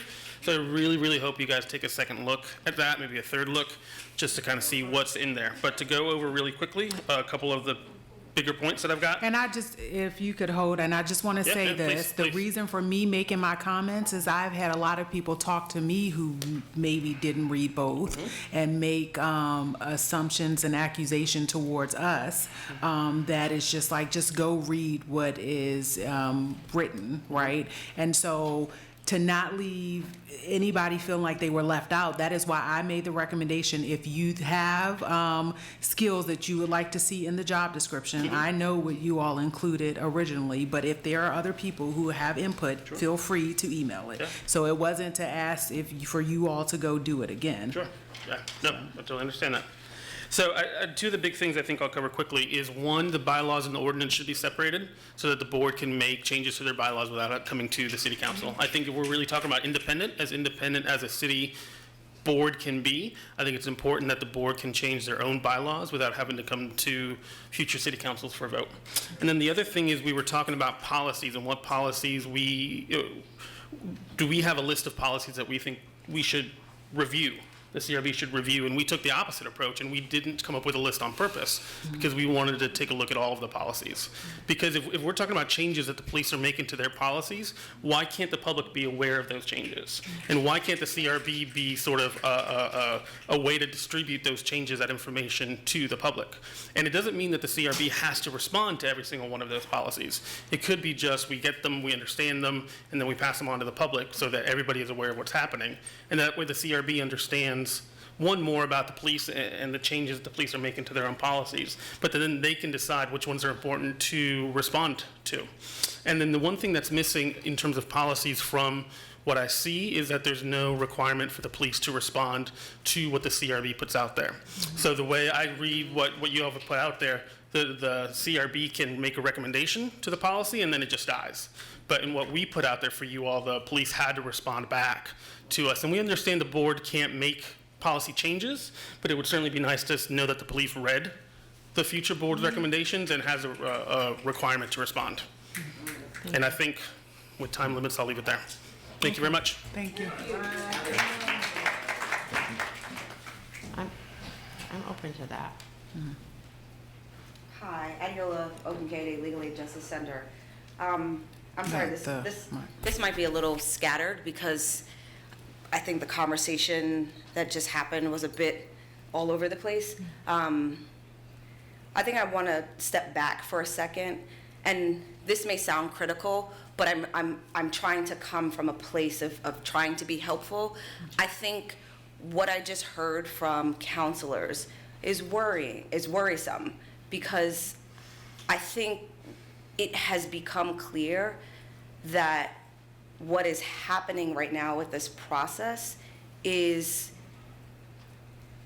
council not being familiar enough and well-versed enough in a really complicated issue area, a very complicated issue area, and now trying to potentially rush a decision based off of the limited knowledge that you have. And I think it's really clear. You don't know what you don't know. And this is not to call you out, Mr. Signer, but to the extent that you have a concern, and I take it as a valid concern in your head, that you think there could not be enough work for an auditor. Every day that the police engage in policing, they are creating data that would be subject to an auditor's review. And so I think what we're missing here are sort of like a fundamental understanding of the different roles created by the initial CRB's proposal. Because when I hear you say, well, will there be enough work to justify a second FTE in the auditor position, that to me signals that you don't understand that what they're doing is being proactive and not responding to complaints. When I also hear talk of potentially having, the executive director function decide whether an auditor is or isn't needed, I worry, because again, an auditor in most of the models of CRBs that exist does not report to the executive director. It is a separate, independent function that does auditing on the regular of the data generated by everyday police interactions with communities. When I also hear questions of, please provide a list of policies, the way it's done, and this comes from Legal Aid studying CRBs for the past 2+ years. I think Councilor Bellamy will say that before the resolution was passed in December 2017, there were discussions of, should there be a set of bylaws created that then gets voted on as early as December 2017, and Legal Aid was asked to look at potential bylaws. So we've been looking at this issue for the better part of 2 years, and I think it really does come down to a really complicated issue area that if one is not immersed in it, they don't know what is being missed. And so most boards do not create a list of policies. Instead, they take the broader, flexible view to say policies that concern public safety and police community relations. And then they trust that a well-trained CRB will not delve into policies such as what uniforms an officer does or doesn't wear. And then they can put a check on the board if they are delving into those policies. But most policies are not delineated by a very specific list. And that's because, and I know it may again be something like you don't know what's out there. I don't know if you've ever seen police department general orders. They are vast. There are 2 departments that I know of right now that have their general orders public in Virginia. Fairfax makes all of their general orders public. Alexandria also makes all of their general orders public. These are documents of hundreds of pages that speak to many different police functions beyond stop and frisk, beyond Fourth Amendment issues. Just how does a community get police? How do police interact with their community is all proper subject for a civilian review board. In the sense that it's called a civilian review board, it's actually serving in an oversight proactive function where it has auditing ability and things of that nature. And so I guess I'll wrap to just say, I worry that this process won't actually result in something that is meaningful, because right now, council as it stands does not actually have a deep enough understanding of the issue, and the folks that had the deepest understanding, which was the initial CRB, proposed something that really does show a mastery of the complexity and the nuances that need to go into creating this. And so I guess I would urge, again, if not deference to what they've created, bringing them back into this process to engage in this dialogue with you, because what you all have done here is propose additional potential models, right? in just your own conversation. And this is, again, not a slight to Mr. Blair, but to the extent that Mr. Blair, in his capacity, right, deals with a broad scope of issues as the city attorney. And this is about a very specific issue that has its own legal complexities. Having the wisdom and the counsel of the initial CRB members who did all of this study and did all of this research, I think is invaluable when it comes to crafting the thing. And I take it that what came out on Wednesday is not like the unified voice of counsel. It is what Mr. Blair put together based on his individual conversations with you all. So to the extent that Mr. Blair's tasked with going back to now make changes based on what was discussed, I deeply urge you to consider bringing the initial CRB members back into that conversation, because I don't know that right now, even with this discussion, he will have the ability to craft a second or third meaningful proposal that will be responsive to like what really needs to happen in Charlottesville and how a civilian review board should work. Thank you. And so before you, I just have a couple of comments about that. So we were in a meeting with two of the initial civilian review board members, and all policies were requested. Correct? That happened. So that's why I brought up the range of policies and made the comment that I made about, because that was part of the conversation. Do you really need to look at policies that are related to like shoes or uniforms? So I wasn't off. We've had that discussion. And I had another point, and I should have wrote it down, but it'll come to me. I'll be brief. And Madam Mayor, just one response also to this. I do not want to be the face of the concerns about whether you have 2 FTEs here for a city of 50,000 people.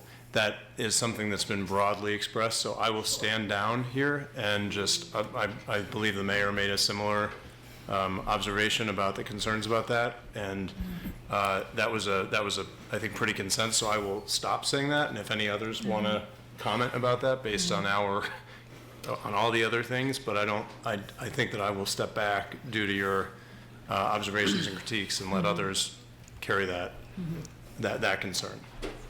No, and I've been very public. I did 2 Facebook Lives, and I answer questions, and I always state what I feel and why I feel, that way. And I have been open to hearing the feedback from it. And it was never it was just hiring this position for me, hiring this position first, and then going from there, and understanding, even through conversations today, and even a conversation with you, the auditor function. And I talked about, and I still feel the same way about the police chief responding to the concerns from the community with hiring this data specialist and what would be different. And I understand today the conversations around, being proactive versus reactive, and looking at trends and all of, that stuff. And we haven't been together to have that discussion.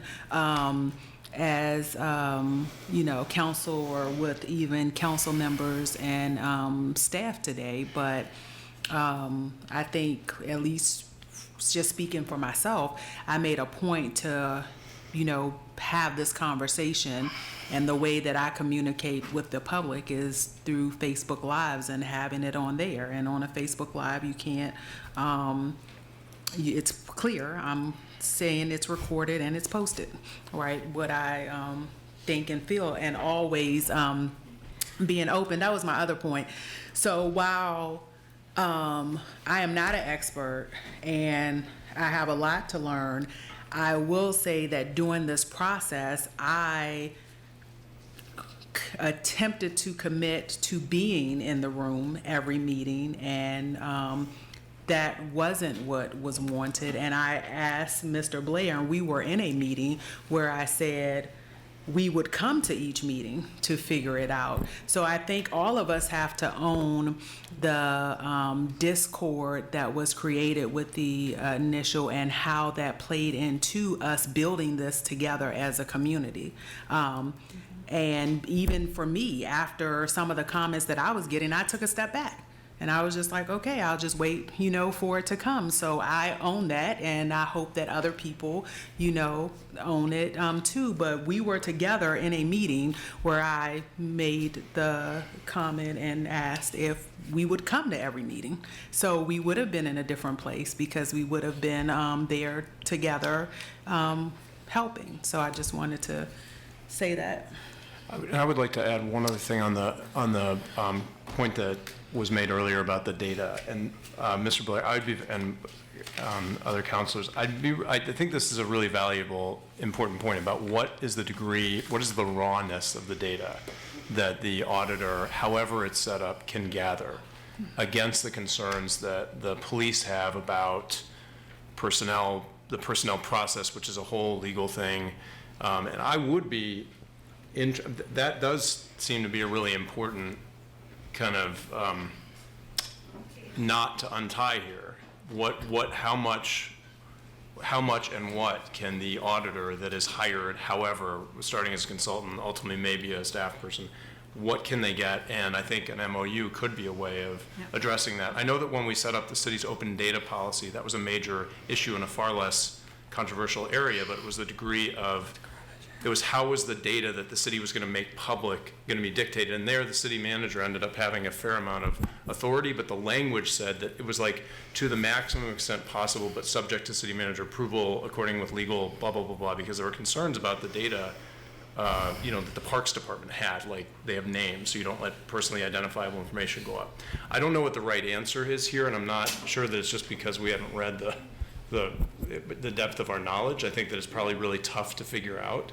I think that it could be an area to help to address maybe in the item that goes up for consent, if there is a way of talking about the degree that to the extent practicable, the auditor position shall gain access to the maximum extent of data practicable, something like that, with respect to governing legal authorities, but that it would say we do want them to have access to a lot of data and raw where possible. Mm-hmm. And that does remind me that the MOU piece was a topic that we covered a lot in our joint meetings with this group, and we have kind of let that fall. I feel like we have to have some accountability for when that's going to be done and how that falls into this documentation. That I would not, but I mean, I think that's probably more, again, you would want an executive director hired. I would think they would want to work with their board to talk about an MOU and then come back to council and the city manager and talk about that MOU and what the police chief can or cannot and will or will not agree to.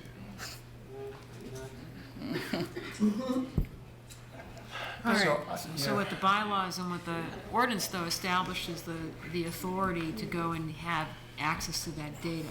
What you're talking about is the mechanism at that point where you go get the data. Right. And that's something that can be worked out once we have the ED and the CRB sitting. But there's a policy question there. I think that this is correct. Council does have a role to play in setting the baseline of the goal of the transparency of the data and of how much of it is original. I agree with that, and I don't think it should just be up to the police chief. We should have a role in setting the standard, but I don't know how to write that. So we can get some feedback on that over the next. All right.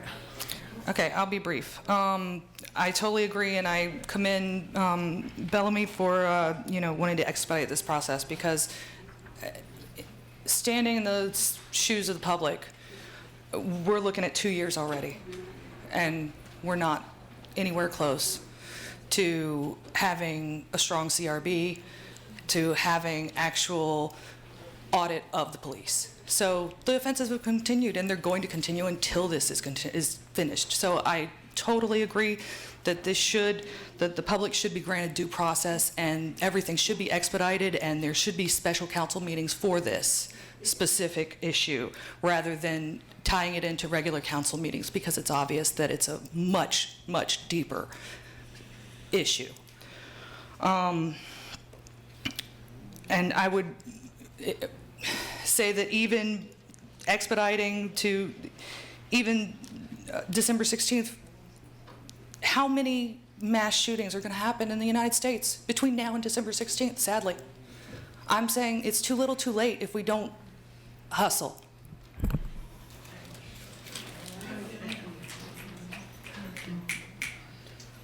Hi, Walt Heineke, Amherst Street. I just want to remind everyone that you've had this since, I think, August. And now, all of a sudden, we're in October, and we get a council packet 4 days ago that has significant changes to something that a commission worked on for an entire year. And now we're talking about a second reading where it's on the consent agenda and it's passed based on the way that you've been making decisions tonight and actually creating a third draft. And I'm going to ask the question of, do we really want this to have on the consent agenda and go through this same process all over again, where we get your third draft next Wednesday or the Wednesday before council, and we have 4 days to respond to it? Do we really want to go through that again? Because I think that process is what's really pissing the community off. The People's Coalition has 6 pages of comments on the draft that was submitted for this meeting, and we haven't even had a chance to finish them and get them to you yet. And I'm really starting to ask the question of, why are we talking about hiring processes and those kinds of things before we have the structure set up correctly? And we have to get it right before we start making decisions about hiring and those kinds of things. So I don't care if the hiring happens in February or April. I don't really care at that point. What I want to do is make sure that we get this process right. And I think what you're hearing from the community tonight is that the initial CRB has it about 80 to 90% right, and that's where we have to go back to start and think about what we're going to do when we come to a consent item. Now, the whole thing about the auditor, whenever you guys want to do something that you like and that you're in favor, you talk about pilot projects. And you say, let's do this for 2 years and see how it goes. That's what you do. So why couldn't we flip the narrative on the auditor and say, look, seems like a good idea. Let's hire him for 2 years, hire him or her for 2 years, and then revisit it in 2 years and see how it goes. Because you all know from the Human Rights Commission about the build it and they will come problem that we had with that. And all due respect, Mr. Signer, you all know the history of the Human Rights Commission. It was council's failure to make that commission effective that has created a complete disaster, and why we don't have the kinds of complaints that we should have and the demand for complaints. That's on council. So let's not do that again. Let's not do what we did with the Human Rights Commission with this particular commission for police review. Let's do it right from the get-go. Why don't we have an auditor for 2 years and see how it goes, and then make the position a 2-year position, and then revisit it in 2 years. So we start with building it in a way that the community will trust it and will actually give you complaints, because we know the demand is out there. Thanks.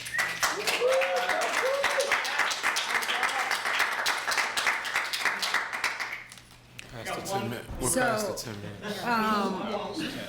Have a One quick question to add on to Walt. Where was the scrutiny when Dave, the downtown I have businesses asked for the $80,000 with no budget and no justification for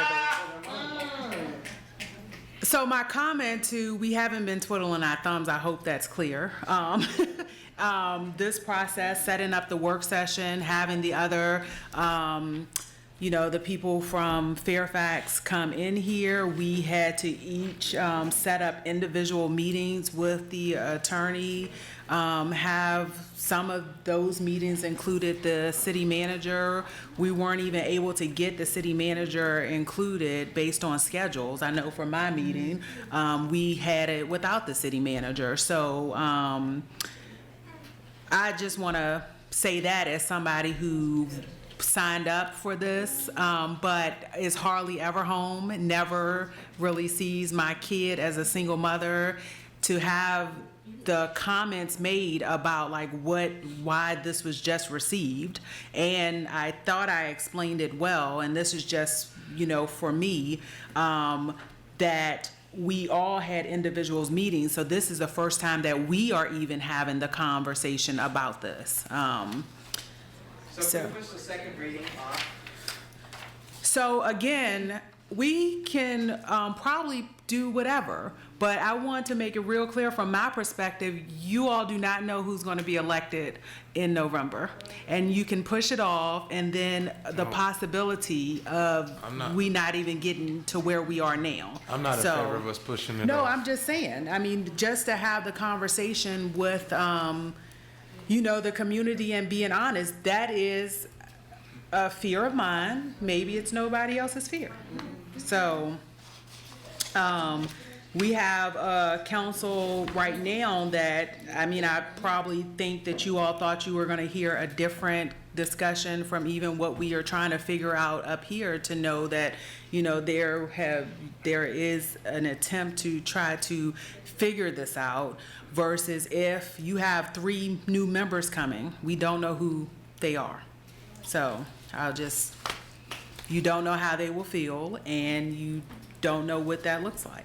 I wasn't So- suggesting we push it off forever. I was suggesting we push it off until maybe one more meeting where the public can No, get some input. I just don't think that behooves us if we Yeah. want to meet the timelines that have We been don't have to discussed. hire anybody now. Nobody said any. Okay, so,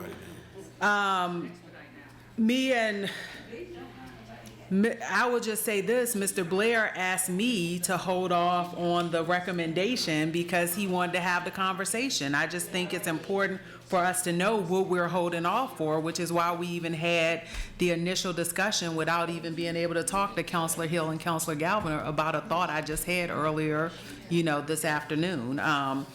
So I think the rushing is us trying to figure out how we can do it.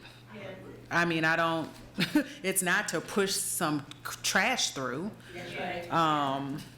So anyway, all right. We're gonna talk about this again. We're gonna move on, Next right? meeting. Yeah, all right. So we gotta Next item. next time. Yeah, I need like to go to the, East High Street. it's not gonna be long? No, it won't be long. Just crush through this. Okay. All right, so next we have a resolution for East High Streetscape.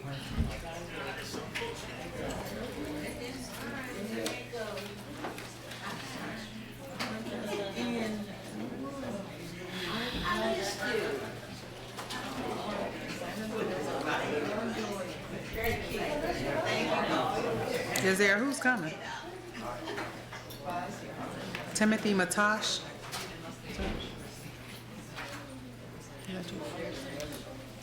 Good evening, councilors. My name is Brian McPeters. I represent Kimley Horn and Associates, working for the City of Charlottesville on design of the East High Streetscape project.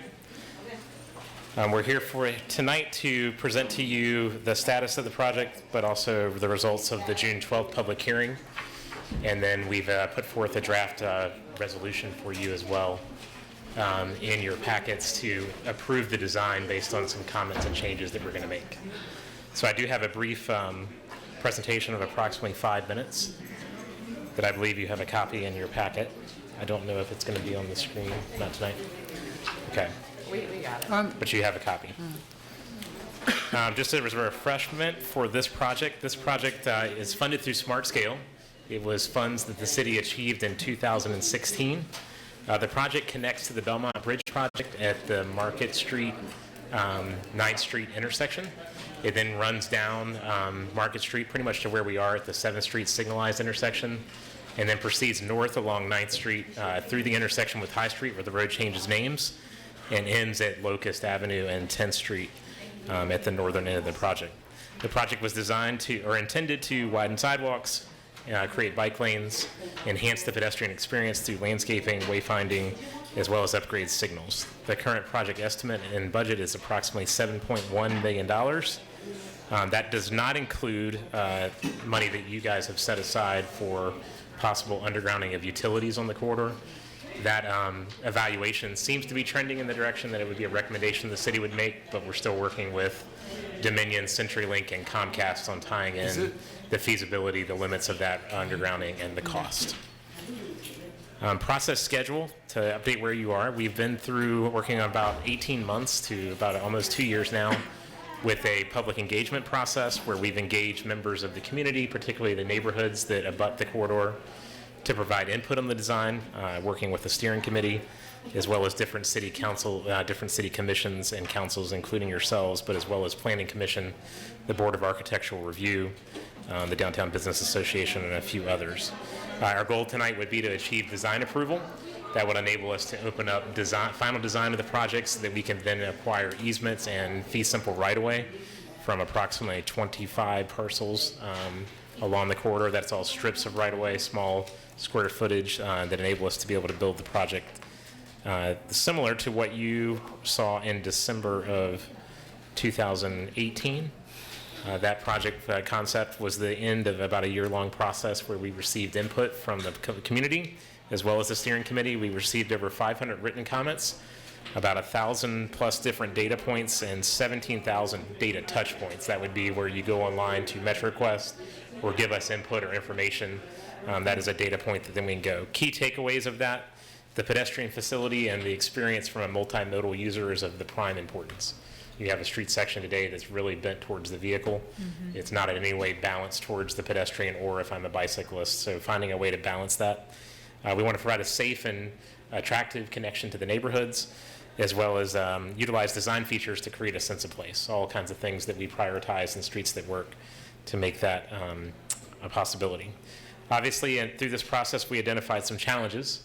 The Lexington and East High Street, 9th Street intersection on the north end was the one on the map that I like, my favorite photo that has all the red dots. You can't even see the photo underneath of it, from the number of folks talking about how difficult that was for pedestrians as well as vehicular users. Obviously, we also have trade-offs that we have to talk about.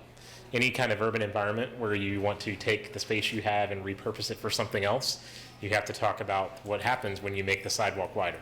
How many lanes do you have? How wide is your lane? How much planting space do you have for landscaping, for street trees, both understory and canopy trees?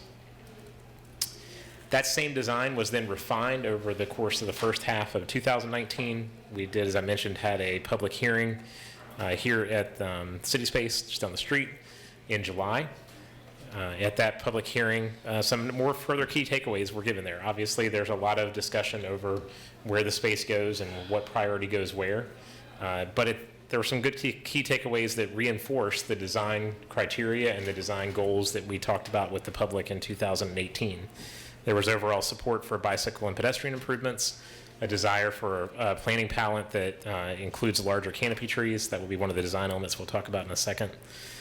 Support for conversion of existing overhead utilities to underground, which also affects the type of trees that are planted along the corridor. But there were concerns, as you would imagine, as expressed regards to traffic and the challenges of the different competing priorities. The preliminary design that was presented to the public in July was not really significantly different from the conceptual design that council endorsed in 2018. We obviously just worked through more details and had lines on paper for the amount of easements and right-of-way and the different things. And all of these graphics are in your packet, but also available on easthighstreetscape.org if you'd like to see them for further information. The typical sections, there's 4 generic typical sections or cross sections of the street that go along with the design that was shown to the public outside of City Hall here on Market Street. You essentially have a 2-lane cross section. We do introduce bike lanes in both directions. We have a section of on-street parking between 7th and 8th Street. When we turn the corner and go down 9th Street, take a left if we're leaving from here, to go north, we essentially have a 3-lane cross section. The middle lane would be a reversible turn lane that would turn left southbound at Market Street and would turn left at Jefferson and High Street going the opposite direction. That would split about halfway between those 2 streets. Would include bike lanes on both sides and a planting strip that would vary between 4 to 6 feet, as well as a minimum 6-foot wide sidewalk. As you get to the High Street corridor, the corridor really changes and the width that's available to us begins to narrow. The 4-lane cross section that exists south of High Street and Jefferson going towards the Belmont Bridge obviously will be changed south with the Belmont Bridge project. but that 4-lane cross-section does not exist north of Jefferson and High Street. It becomes a 2-lane cross-section. So we lose some of the implements that we have. We're able to work with members of the tree commission to be able to work out some designs in front of CFA to include planting on the left side if you're going towards Pantops out of town, and the bike lanes will continue and then end at Locust and 10th. So that was the generic overview of the design that was presented to the public. As I mentioned, that design was received rather well. There were primarily 3 key takeaways, 3 areas of the design that we received the most public comment. The first area of public comment, denoted in the pinkish or purplish color in your packet, that primarily dealt with the types of trees that were proposed, whether they were understory trees, shorter type trees, or canopy trees. And then the third thing was the typical section in front of the CFA in the area towards Locust included a 2-foot striped out median that was suggested that could better be purposed, at least for part of that corridor, to create a 6-foot wide bike lane instead of 5. So design change number 1 and number 2 first dealt with the planning palette. The planning palette originally proposed was based on initial information that was received during the design development of the Belmont Bridge streetscape project. I won't go into the specific tree species types there, but there was some overwhelming support from folks who attended the public hearing as well as the tree commission to, number 1, change out the plant palette to make it a different, more suggested use for this particular location. We do endorse those changes and recommend them for approval. The second design change dealt with that trade-off I mentioned of if you have a certain set of right-of-way width and we have a certain number of lanes that we have to have, and we obviously want to focus on making the street multimodal, that basically means that we then have to decide, is the bike lane 6 feet wide, 5 feet wide? Do we have a buffered bike lane, which would have to be 7 feet wide? And then how much planting space does that leave us? The original proposed design had approximately 24 street trees between Market Street and High Street. Of those 24, over 2/3 of them were proposed to be understory or smaller trees that would not provide you the canopy street line streetscape that Streets That Work would prioritize. We were able, following the public hearing, to go back through and revise the design without acquiring any more significant amounts of right-of-way to be able to increase the number of canopy trees to by about 60%. So of the 24, approximately 14 or 15 of those understory trees will now be proposed to be canopy trees that will provide all of the good benefits that a canopy tree provides between Jefferson and Market. The areas in pink on the slide for design change 1 and 2 were already canopy trees. And I left you a slide in there where we just talked through the different feedback on planting. And even with this change, it is important to note where canopy trees would not be proposed in the design, there are good physical constraints that we have to be mindful of. We have a corridor that has a lot of entrances into and out of private development. All of those entrances, by the way, for the most part, access parcels that only have access to 9th Street. So we're affecting that main business's access and really can't consolidate. Using federal funds, we're not allowed to consolidate entrances and buy land from one owner and give it to another. So we're really kind of physically constrained by that in the space that we have in there. We do feel that the changes for design 1 and 2 with that revised planning palette and the over 60% increase in canopy trees in the corridor between High Street, Jefferson, and Market is a definite benefit for the project. And the last design change that we recommended is that we would eliminate the 2-foot flush striped out space between the northbound and southbound lanes and push that space into the bike lane. Previously, the design that was endorsed by council in 2018 only had 5-foot bike lanes from High Street to Locust. This design change would actually get us a 6-foot bike lane about 75% of the way, and then it would narrow where the bike lane begins to terminate as it approaches Locust. So again, that transforms a corridor that has no bike lane today at all and gets a 6-foot wide bike lane as a benefit for that multimodal piece. So the recommendation of staff and the consultant would be the approval of the major design features as shown at the design public hearing, with 3 significant changes as a result of public hearing comments and input. The first change would be replacement of as many understory trees as possible with canopy trees between 9th Street and East Market and Jefferson.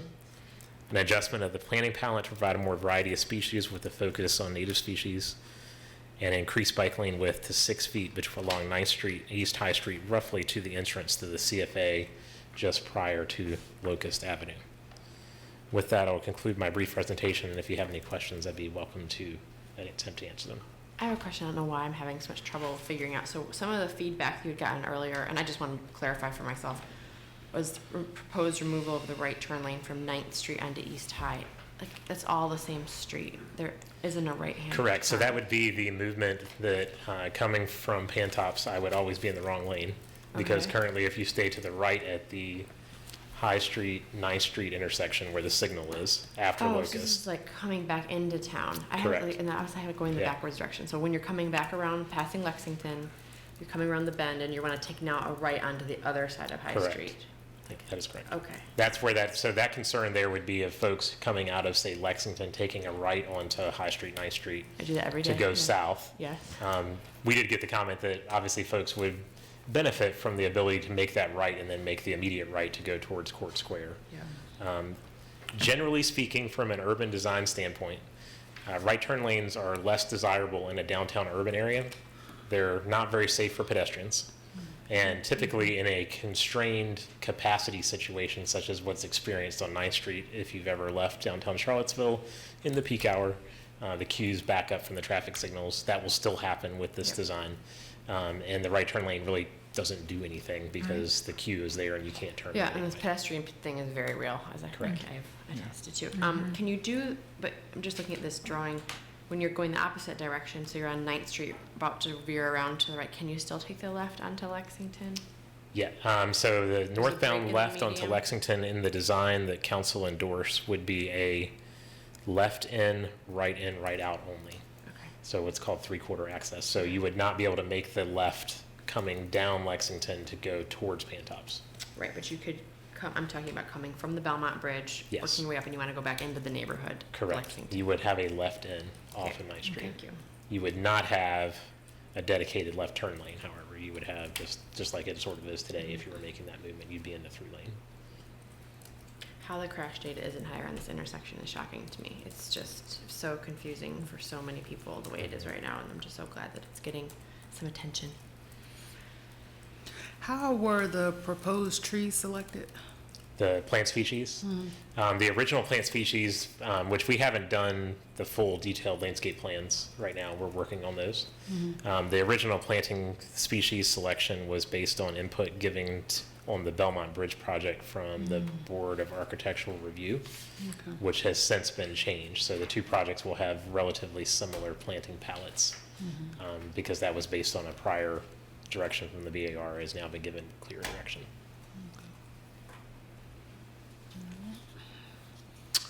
Are there any questions? No, I don't have any questions. So we just have to All right. make a So is motion there a on this motion? resolution. Is this a, This is one reading. one reading? So I move that we adopt the East High Street Project Design Public Hearing Approval Resolution. Second? Any further discussion? I just would like to say, Mayor Walker and everyone, that I think it's really pretty important that we acknowledge the fact that they are adding a significant amount of trees, especially canopy trees. I was just doing a little bit of research, looking at the Urban Forestry Network. And when you look at this in terms of a global climate change initiative, roughly half of the greenhouse gas effect is caused by CO2.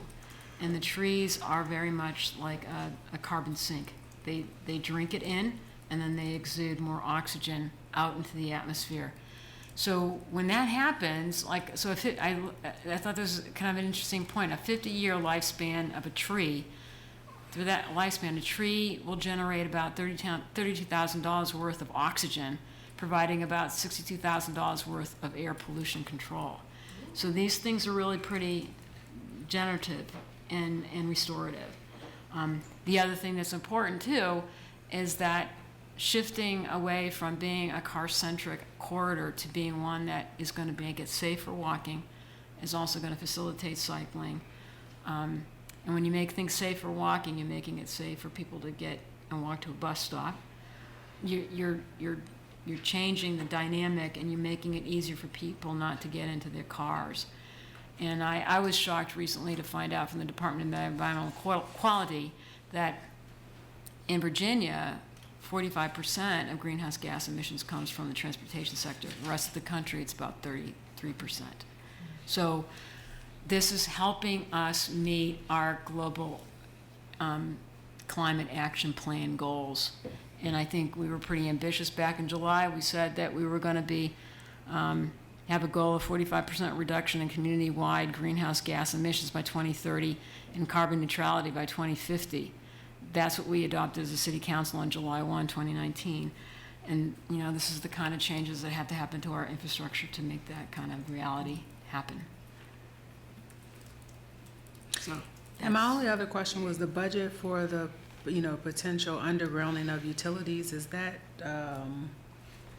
can that change? Or is that a pretty set?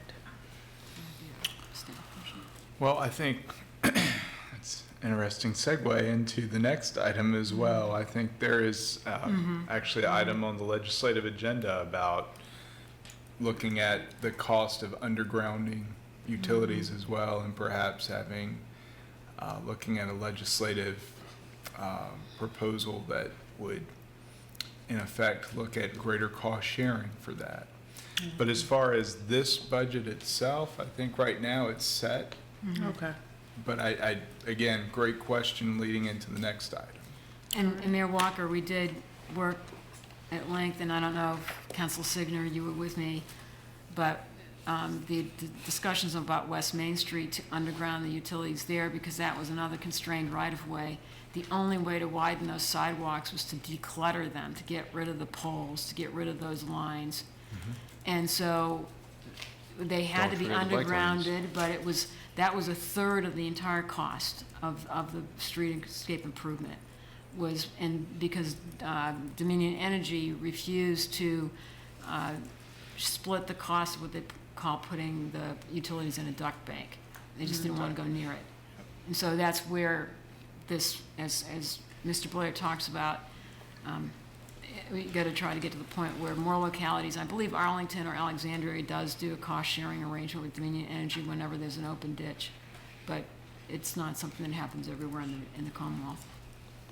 Okay. Any further questions? All right. I never knew of this distinction between the canopy and understory trees before, and I just read this unbelievable novel by Richard Powers called Overstory, where it was about trees. And if anybody's interested in this, it's the first time I ever heard of it before, and here it comes. There you go. Overstory. Anyway. All right. Neither here nor there, sorry. No problem. Thank you very much for the hard work here. Yeah, thanks. Please vote. All right, that carries 5-0. Thank you. Good night. Only other question I had, last name of city employee, how do you pronounce it? No, but Oh, It Timothy's says here. on here Timothy's that, here. yeah, no, I'm saying the pronunciation. I'm just trying to make sure that I pronounced your name correctly. Oh, my name? Yeah. Mach. Mach, okay. All right, thank you.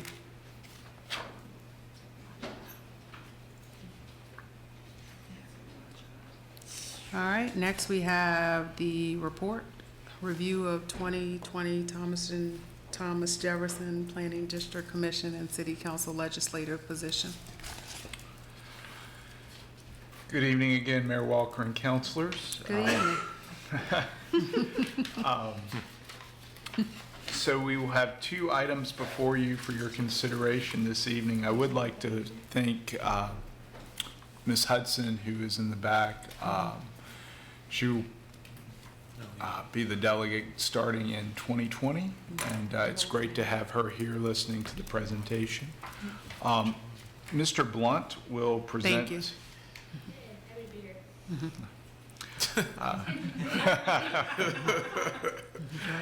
Madam Delegate. Mr. Blunt will be presenting the Thomas Jefferson Planning District Commission legislative package, and we'll ask for the council to vote to endorse that. And then you have your own legislative package that will have a separate vote. So if you don't mind, Mayor Walker, I'd ask Mr. Blunt just to come up and hit some highlights. All right. Good evening, Madam Mayor, Members of Council, David Blunt with Thomas Jefferson Planning District. As Mr. Blair indicated, you do have before you this evening the Regional Legislative Program for 2020 for your review and approval. And also included in the materials that are in your packet was a one-page summary of the major substantive changes that are being proposed, working off of the 2019 version of the program, and I hope that was helpful for you in your review of the program. And I think you'll find that the regional program topic areas are very similar to those that are proposed in your local city position paper, budget, public education, environment, housing, public safety, transportation, etc. I will just spend a few minutes, if I could, highlighting some of the highlights that were included on that one-page memo. In the priority sections first, the broadband position has a few changes there, including adding language to support local broadband authorities. Certainly we're seeing more of that in the counties in the region in their efforts at expanding broadband into unserved areas. Under the priority on local revenue authority, there is a new position added to oppose changes to the existing tax assessment appeals process. It's an issue that's been dealt with at the General Assembly the past 2 years, and it's gotten a little bit closer look during the off season with a study commission taking a look at that, probably expecting there will be a return piece of legislation on that. And then also under land use and growth management, some changes and some revised language to reflect changes that were made in the 2019 session on the proffer law, which were favorable and beneficial to local governments. And then, as was just discussed concerning trees, there's a new position supporting local tree preservation, which I think would be very interesting to you. Just a few I wanted to also mention under the legislative position statements. Under environmental quality, there are a few new statements that have been added to the position on solar to support local authority on local solar facilities, to ease the property tax exemption for utility scale solar, and also to support changes in the net metering provisions that are in existence now. Also added a new statement, environmental quality, to the position on recycling to support improvements in the form of state incentives to recycling markets, and also to support the provision of accurate reporting of recycling data, which is starting to become an issue in this region. Under general government, a new statement under the elections position. Starting with the 2020 elections, we're going to have a new early voting provision, and this new statement asks for some state funding support, given that new requirement that will be taking effect. And then finally, under housing, I want to mention one statement that has been added to the draft program at the request of another locality in the region that came in after the materials were submitted to you, and that's to simply add an additional statement to support greater state incentives, including tax incentives, for developers to provide affordable housing. So there's just a few of the highlights of the regional program changes. I'm glad to take any questions you may have, and as Mr. Blair mentioned, asking for your endorsement of the program this evening.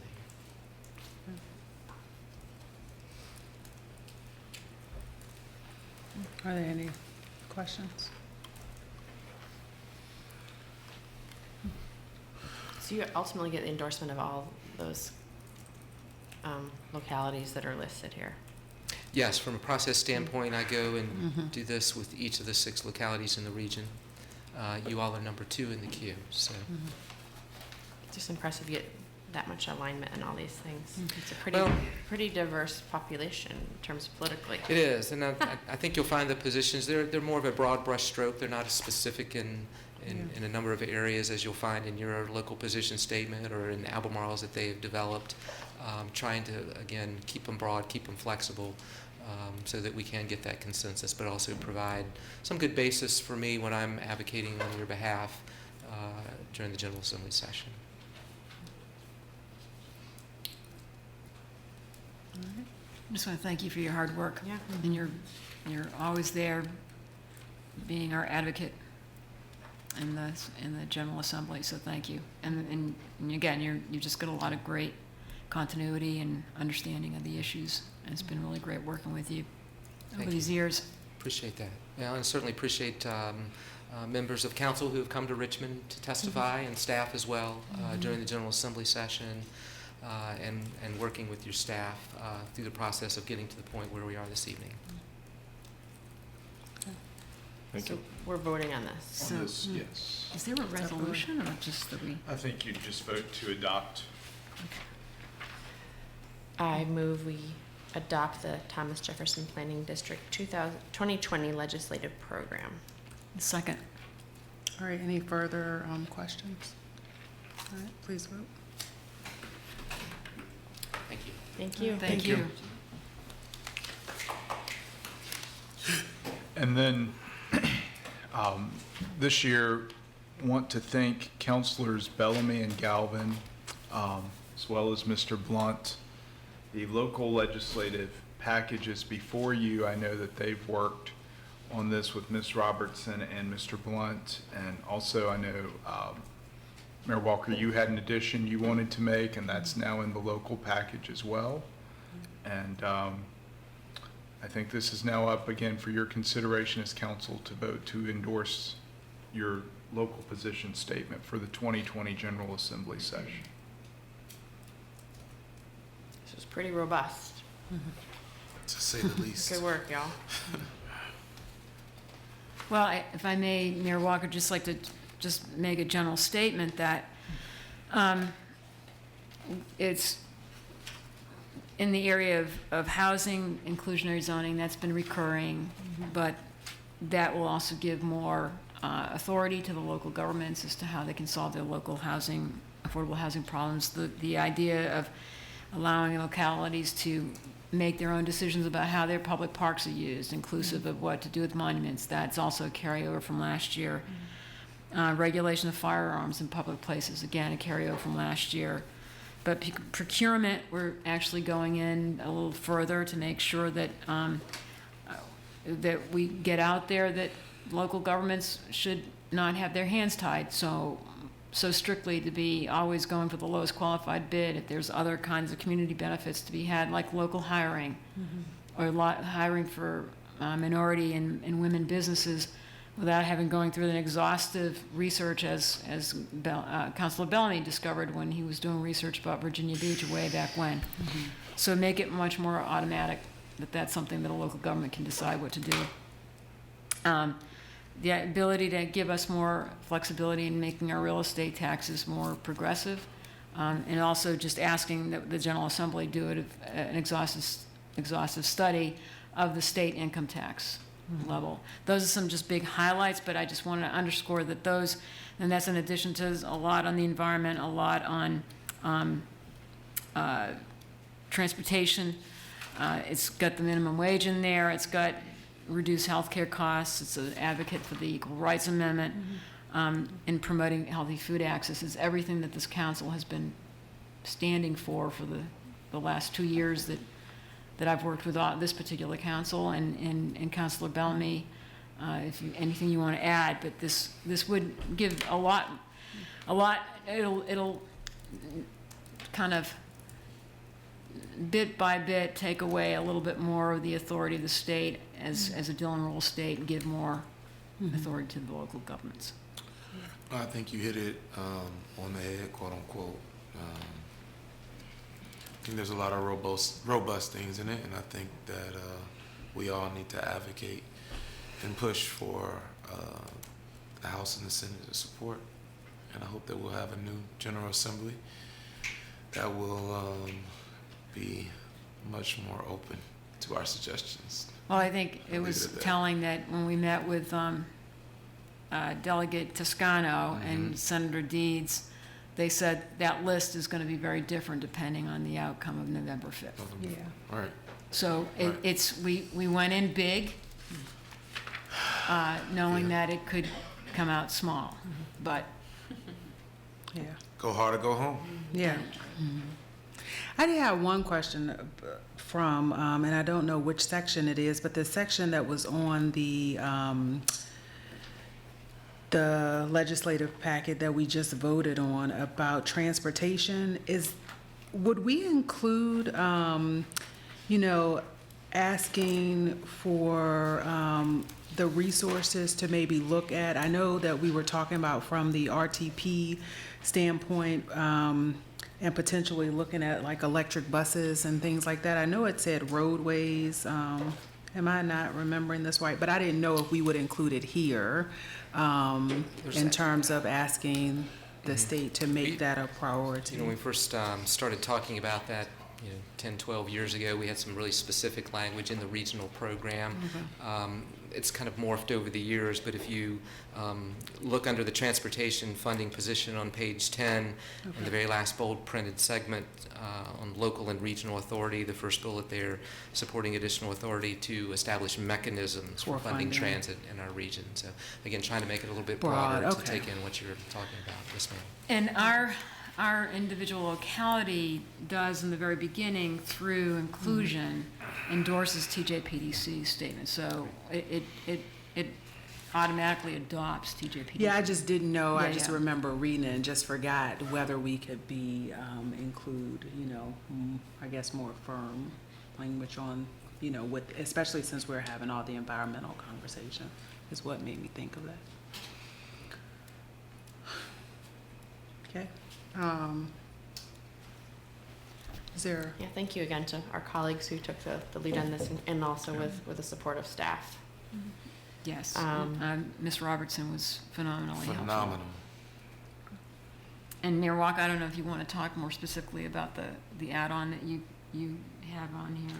It's I think it's the last one, but it was just the same one that we submitted last year in terms of council being able to revisit and set salary. All right, so I move that we adopt the Charlottesville City Council Statement of Legislative Positions for the 2020 General Assembly session. Second. All right. Any further discussion? All right, please vote. All right. Carries 5-0. Great. Hey. Good job. All right. Any other business? Please, no. I have 3. No, I'm joking. Wow, it's 5 to 11. We need to vote on an extension. Almost making our time, yeah. Yeah, almost getting in. All on right, the so bus. no other business. We'll open up the matters by the public. Is there anyone who would like to speak? No. Sally, did you have any comments that you wanted to? I'm happy to read this all carefully and catch y'all another night. Okay. All right, no other? All Mayor right. Walker, thank you. Listen, I'm just checking. Triple checking. Meeting adjourned.